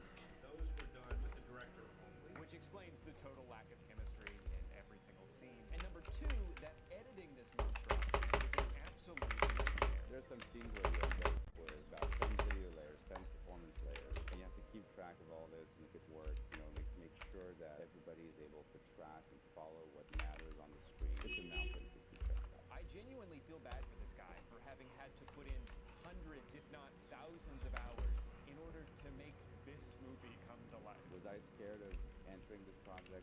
Yes, I was terrified, frankly. Another thing is that the producer seems to genuinely believe that people just aren't understanding their vision. But Q being a dad, saving his kids and family, that was the movie's intent. They seem to think that they did this really heartfelt movie about a loving family and are annoyed that other people aren't seeing it that way. The movie was perceived as an enormous disappointment, as if it was to be this gigantic $200 million tentpole. It was never intended for that. Got it. Okay, so then it doesn't matter that it was bad because it wasn't supposed to not be? From the critics' standpoint, they went into it expecting something much grander in scope. Probably by way of the title misleading. You know, War of the Worlds implies something gigantic. Yeah, and I think that's fair. Also, you knew that this was going to be the title the entire time you were making the movie. It's not like they dropped that on you last minute. War of the Worlds. But the real shock from this video is that apparently Amazon was not involved in the production of this movie at all. Was this one giant advertisement for Amazon? No, it wasn't. Amazon didn't see it until the movie was all the way done. The creation of Mark was simply because during who was bringing all these products? He was known, Amazon got these individuals are heroes. And that's why we portrayed him as a bumbling idiot. Because he's so stupid. I mean, Well, we wanted it to be recognized that this is a part of society. okay, I guess that explains Mark's character.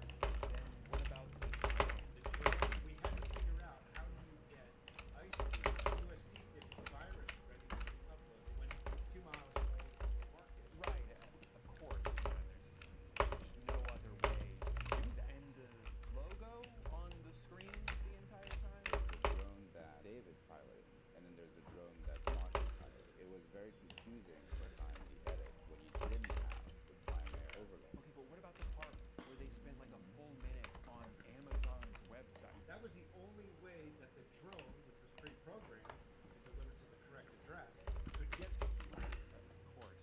And that's not the kind of thing that you could just take creative liberties on. If people saw you using an Amazon drone, but they didn't get to see the entire process of something being ordered online, they would be outraged. Yes. Okay, so that explains all that.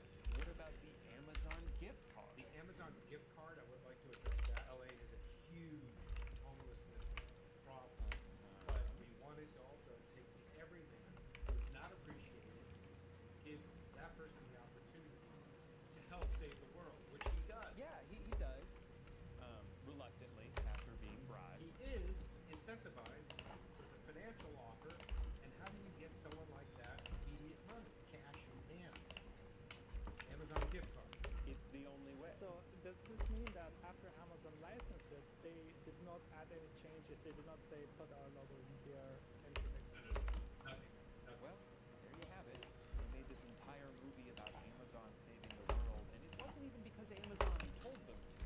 They just did it out of the goodness of their own hearts. You know? I actually think that makes it worse. Amazon saw the Amazon character and identified clearly this would work wonderfully for them on their platform worldwide. Here we are, cut to 3 weeks later, and it's a smash hit for Amazon. For all the right reasons. Thank you so much for watching. Remember, if you didn't like this video, it's not because it wasn't entertaining, or that I was 2.5 weeks late to this whole trend, or that I'm ugly. It's that you didn't understand. It wasn't supposed to be good, and it's your fault for expecting it to. Alright, I'll see you guys later. It's a cult classic in the making. I can already see that.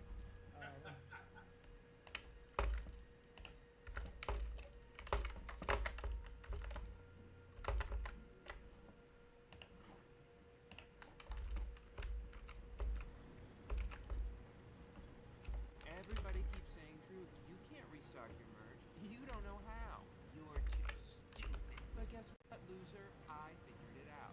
And now you can buy more shirts at DrewGoodTime.com. Hey guys, welcome back to another episode of my flawless wife bringing me a sandwich I didn't ask for. So I made a Twitch account in 2018 with the intention of streaming regularly. And in the 4 years since, I have streamed one. I keep telling myself I'll go back to it, but as with everything else in life, I remember it's just so much easier not to. So I don't. But today, that all changes. Thanks to the help of one man, Tyler Ninja Blevins. If you don't know who Ninja is, he's sort of the Michael Jordan of having blue hair. If you do know who Ninja is, you probably expected me to say he's the Michael Jordan of Twitch streaming, but that would imply that he's one of the very best at it. I don't know if that's true. I think at this point there are tons of people doing an equal or better job of representing how fun and exciting Twitch can be. Ninja might just be the only streamer that, like, your grandma has heard of because she saw him on L. Since there's such a large portion of the general population that had no idea what a Fortnite stream was when their kids told them it was their new favorite thing to watch, I think someone had to be anointed as, like, the face of it. And Ninja is a high energy guy. He's very good at video games. He made himself super marketable, and he used to stream all the time, which made him constantly accessible. He was the right dude in the right moment, playing the right game, and to his credit, he totally embraced it. Not everyone in that position would have said yes to as many things as he did. And sometimes it's actually okay not to do everything that's offered to you, because you never know when you might end up unsuccessfully trying to cheer up a bunch of cold, wet New Yorkers by flossing like your life depends on it. I'm not seeing enough movement! As far as I can tell, Ninja is just a guy who got way more famous than he ever needed to be. And apart from his weird creator beefs and notoriously bizarre tweets, I don't really have too strong of an opinion about him at this point in my life. Anyway, all of that brings us up to a few months ago, March 2022. Ninja launches his exclusive masterclass. With years of clicking and yelling now under his belt, Tyler is finally ready to share the secrets that led him to the top for the low, low price of one annual membership to masterclass.com. For the record, this is a 1-month class, but in order to take it, you have to be subscribed to the website for an entire year, which will cost you $180. A small price to pay once you find out they have classes from both Clintons. So you already know the drill. I'm going to sign up for this class, and I'm going to regret it. Full disclosure, I signed up for this already. I'm filming this intro after the fact. Can someone tell me why the fuck I bought the Duo version? Did I think I was going to be watching him on 2 devices at the same time? What would that even accomplish for me? So anyway, I spent $240 on this class. Most people will choose to spend a little bit less. One of the first things he gives you at the start of the class is a PDF document with all sorts of gaming and streaming lingo. I cannot overstate how helpful this glossary is. There are some extremely advanced terms on here that would have thrown me for a loop had I heard them casually used throughout one of the courses. You know, things like keyboard, YouTube, mouse. Apparently that's the thing that you click with, but I don't know. I'm still new to this. The true beginning of this class is a section that has an equipment for all different budgets, links on where to buy everything, and honestly, that's a pretty valuable resource to have all in one place. But I can't help but laugh whenever he says something like this. You only need one monitor. If you can afford more than one, then that is definitely recommended. But if you can't afford two monitors, If you can't afford a second monitor because I made you spend the cost of one on this class, then you know what? That's on me. That's my bad. That's kind of the irony of this whole section. I recommend that you spend a good amount of money on your gaming PC. Relative to other hobbies, streaming can be very expensive to start. Even the lowest end computer that we recommend is about $1,000. You still have to buy a microphone, a webcam, a mouse, and keyboard, which we just learned about earlier. He really tries to stress how every dollar is so important when you're starting out. So it's like, I don't know, maybe save 180 of them for equipment and then just watch an OBS YouTube tutorial for free. Speaking of which, I love this line. It's plug and play for a reason. It may seem a little scary, but it's not. There's tutorials everywhere on the internet. Ninja, I don't know if you knew this. You're filming a tutorial. Don't outsource the work to someone else. Just tell me how to do these things while I'm here. In the class that you're teaching. In this second clip, you will already immediately see the evolution of my streaming personality.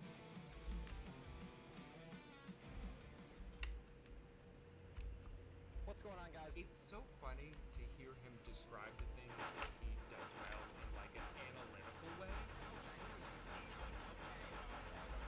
See, I'm wearing my hat. I'm clearly doing a funny voice. Obviously, well, that I will often make silly faces. So sometimes I'll do one of these, you know, or maybe I'll hit him with one of these.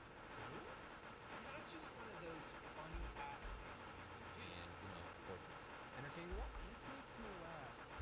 And laugh so hard. This next clip I'm going to show you is kind of me evolving a little bit as a content creator. Hello, everybody. What do you guys notice that has changed?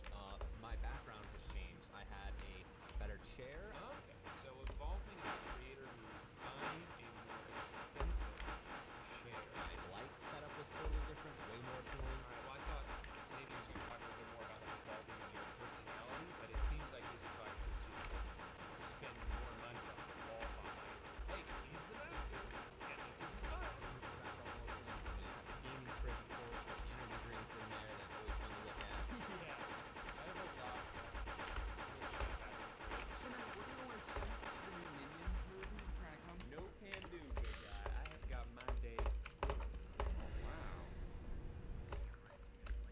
That fridge is really fun to look at. I know. And the very first one, it was just a full screen webcam. The next one, I was reacting to a clip that I had, and you know, I was wearing a hat. Alright, there we go. If you want to get better at streaming, put on a hat. You know, that's probably why my friend Chris is so good at streaming. That dude has so many hats. My headphones were upgraded. My hair was blue. Now we're getting something. Hair blue. Wear a funny hat and dye your hair. But if you're like me and you're not exactly sure why that matters so much, he does actually have some pretty insightful commentary about it. People really wanted me to always have my hair blue, and it just became a part of my brand. There are a couple of categories. Oh.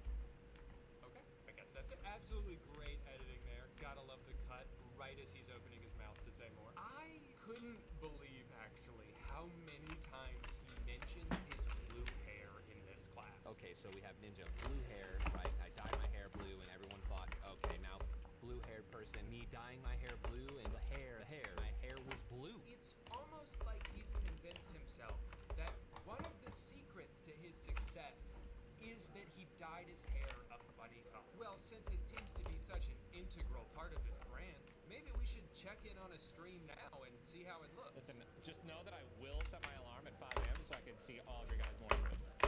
Yeah. I forgot to look at his hair. I think most people's experience with this class will be that it's very front-loaded with content. He's got a little over an hour about the basics of what you need to just hit the go live button. And then the next section is 23 minutes long. He starts flying through these short lessons that are like, practice the game that you like. And also don't stream too much, but don't not stream too much. Good luck. He even spends 2 of these very crucial minutes just rambling on about one specific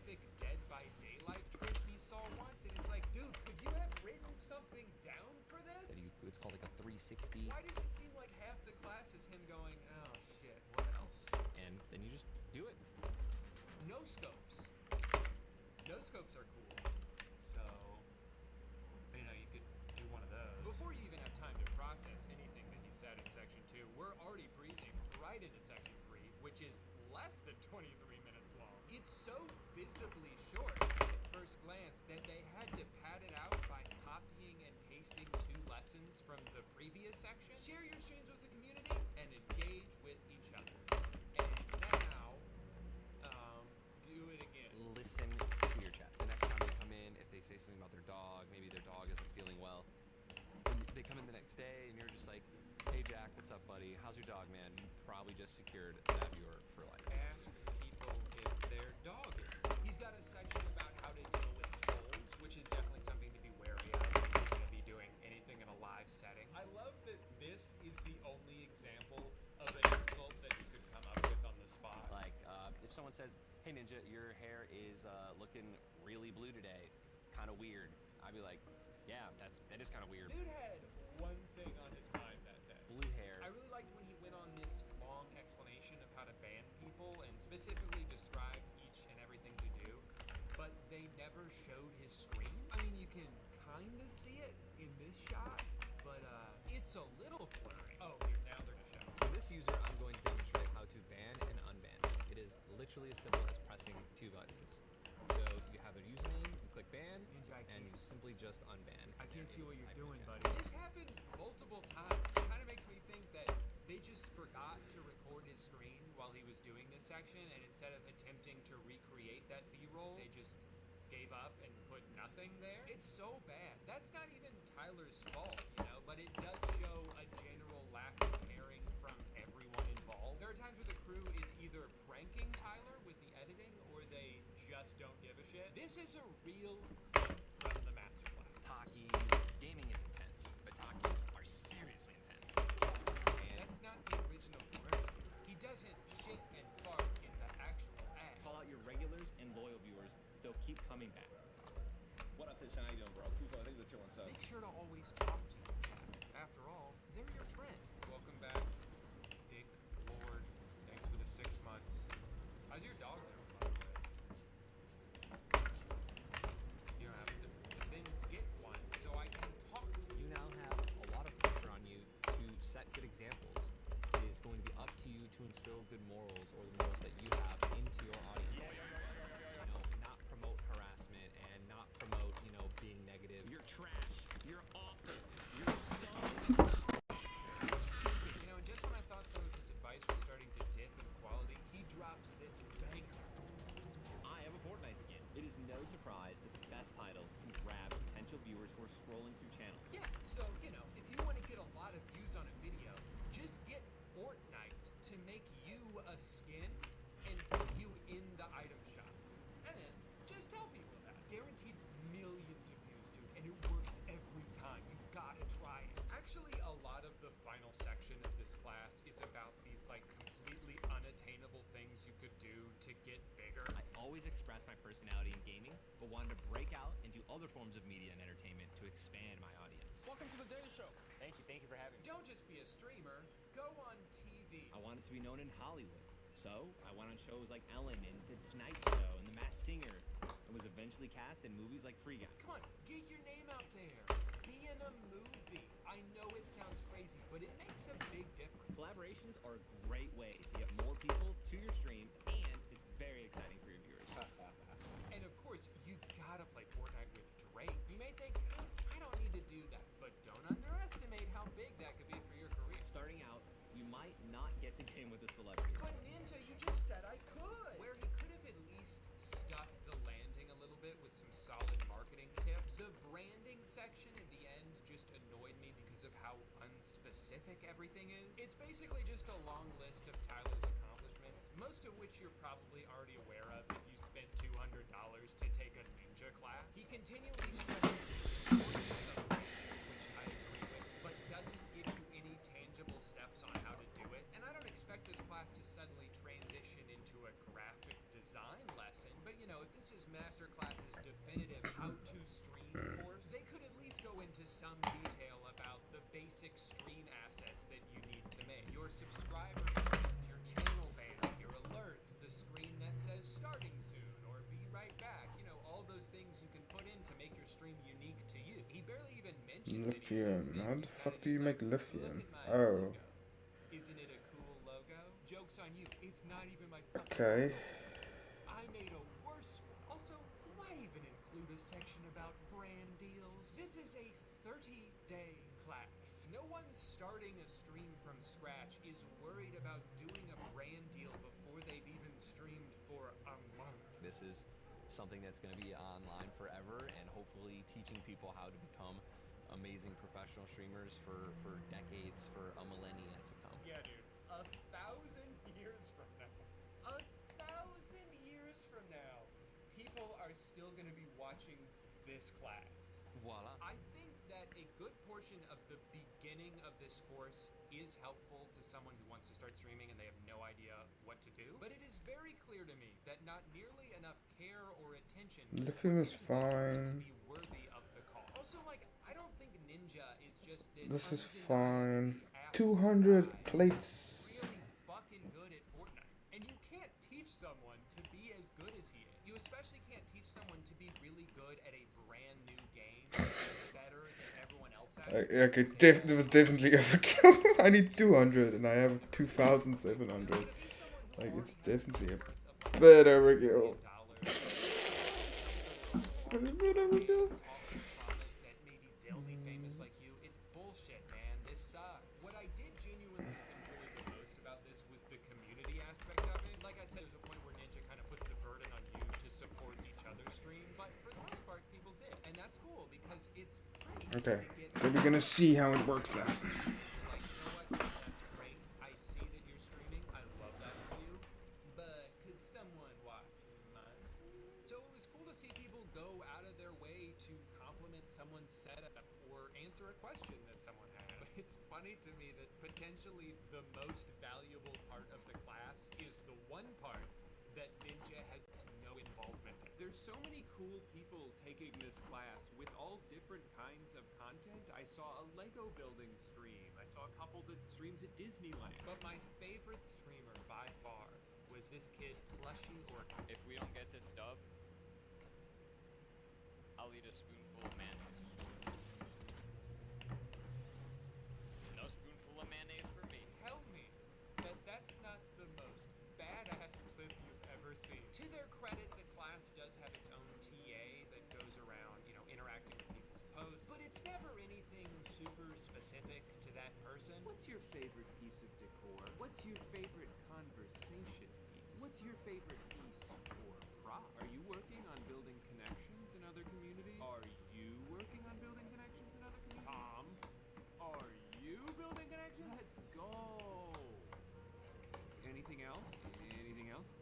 Anything else? And before you Oh, yeah, here it is. Here it is. not Ninja himself, not that I would expect him to be, although it would be really funny if he was commenting on these in third person. The TA is a mysterious and unknown entity, one who's really only there to make the community section seem more valuable than it actually is. The one silver lining with this course, if you spent almost $200 and you got This was overkill. That was super overkill. I can get away with just one of these rows. it's just a matter of whether It will hyperscale, I guess. has value to you. Because you might have noticed Marquez Brownlee just launched his own course about video creating and posting. I feel like this class is just so much beefier than the one I just watched. He has a 21-minute video entirely dedicated to lenses. If you've ever watched his content, you know that he's extremely tech savvy, and he also has a much more natural teaching cadence with the way he lays out information. Whereas Tyler, I assume, was just ripping things off the top of his head, which is probably why he constantly trailed off into silence. Streaming just gave me the platform to, and I think that's how, you know. But I mean, my recommendation is. But you know what? It's not fair of me to just sit here and criticize Ninja without taking his tips and tricks into the real world. So for the next 3 weeks, I will be following his advice to a T as I create my own Twitch channel and try to build it from the ground up with no promotion whatsoever. Now, obviously, I don't want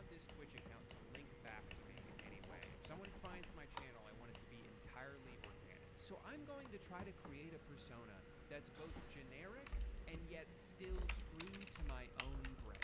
I can't believe that name wasn't already taken. After some light branding and a little bit of finagling on OBS, I hit start on my very first stream ever. And I forgot to enable VODs beforehand, so there is no record. And of course I had one of the most insane Fortnite wins I've ever had. I somehow escaped so many near-death experiences and made it all the way to the end, and then I won because the last player left just died.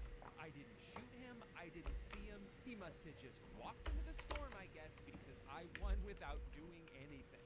And you can't even see my reaction to it. Once I realized that I had nothing important to do for the rest of the day until my wife came home in a couple hours, I went live for another first stream. This time I had old school RuneScape open while I spent 8 minutes trying to figure out how to get a chat overlay on stream. If you're wondering, I learned how to do that from a free YouTube video, not the class that I paid for. Right as I was settled in and satisfied with my work, the unexpected happened.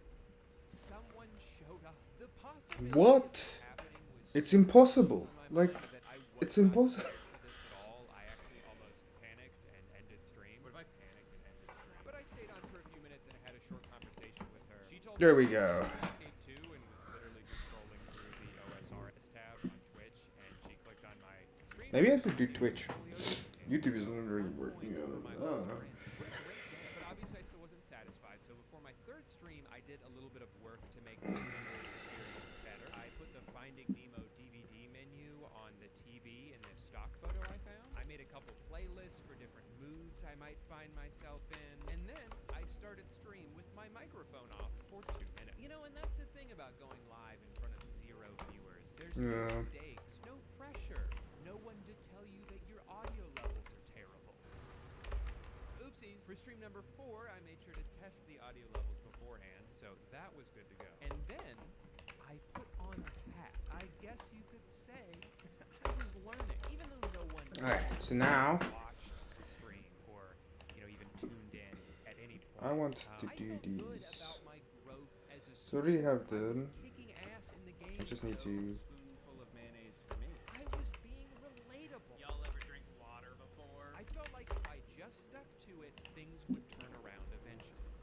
And then my next stream took all the wind out of my sails. It was a combination of things. I was doing one of my least favorite Slayer tasks in RuneScape, a game I've already been getting kind of bored of lately. I am bored of this. I was really tired that day, and the repetitiveness of what I was doing certainly didn't help. When there's no one there to bounce energy off of, it's really hard to maintain energy. And you feel like you should the whole time, just in case someone pops in and you Because I want this tank. I really want this tank. you never know when it's going to be, so you have to always be ready. Thank you so much to everybody who watched today, which from the looks of it was Nobody? But even at this point, I tried to stay optimistic and keep focusing on improving the quality of my stream. I thought I had a pretty funny idea for the alert that would play whenever I got a new follower or subscriber. The thing is, like, that doesn't matter if no one's doing either of those things. So I took matters into my own hands by blowing the dust off the stream deck that I bought in 2020. So what do I get with this advance? I get all of the sound effects I've saved on my computer over the years. advanced assembly machine. Spark compilation that I forgot was How over a will minute long. do some advanced processes for converting ores directly into For my what? 7th attempt, I put everything that I had Is this even worth it? together and had what I think was my best stream yet. Thanks for jumping out of the bush so I could see where you were, dude. I was energetic. I was being a little goofy. What? Just being a goofball. I was making wacky faces left and right, just like the master himself. This could be Yet again, useful, I guess. I looked over and no one was there to watch. It was frustrating to feel like I was finally starting to hit my stride creatively, but it wasn't making a difference because no one was finding my stream. At this point, I had utilized just about every Crafting tip speed is this also engine had 5. given me, and then some. And still, it wasn't working. I knew that something drastic had to change, but what?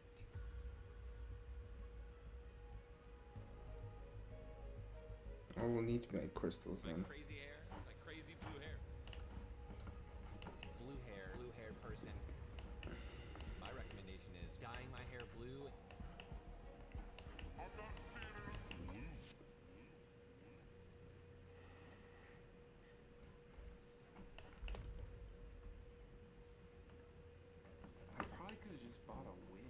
late. Didn't think about that in time. So at this point, you're probably wondering, Drew, did you really spend 4 hours in the hair salon just because Ninja mentioned his hair a few times? And also, did you have to download Instacart this week because you're too embarrassed to go to the grocery store? Yes to both. But the reason I dyed my hair is because I had something crazy in mind for the culmination of my journey. Okay, cool. I was going to do a 24-hour stream. This was a big leap for me. Up until this point, I had only streamed for like an hour or two at a time just to dip my toes in the pool. And now I was going to jump Okay, I think I'm done for now. into the ocean. So with my wife away for the weekend and my hair the color of toothpaste,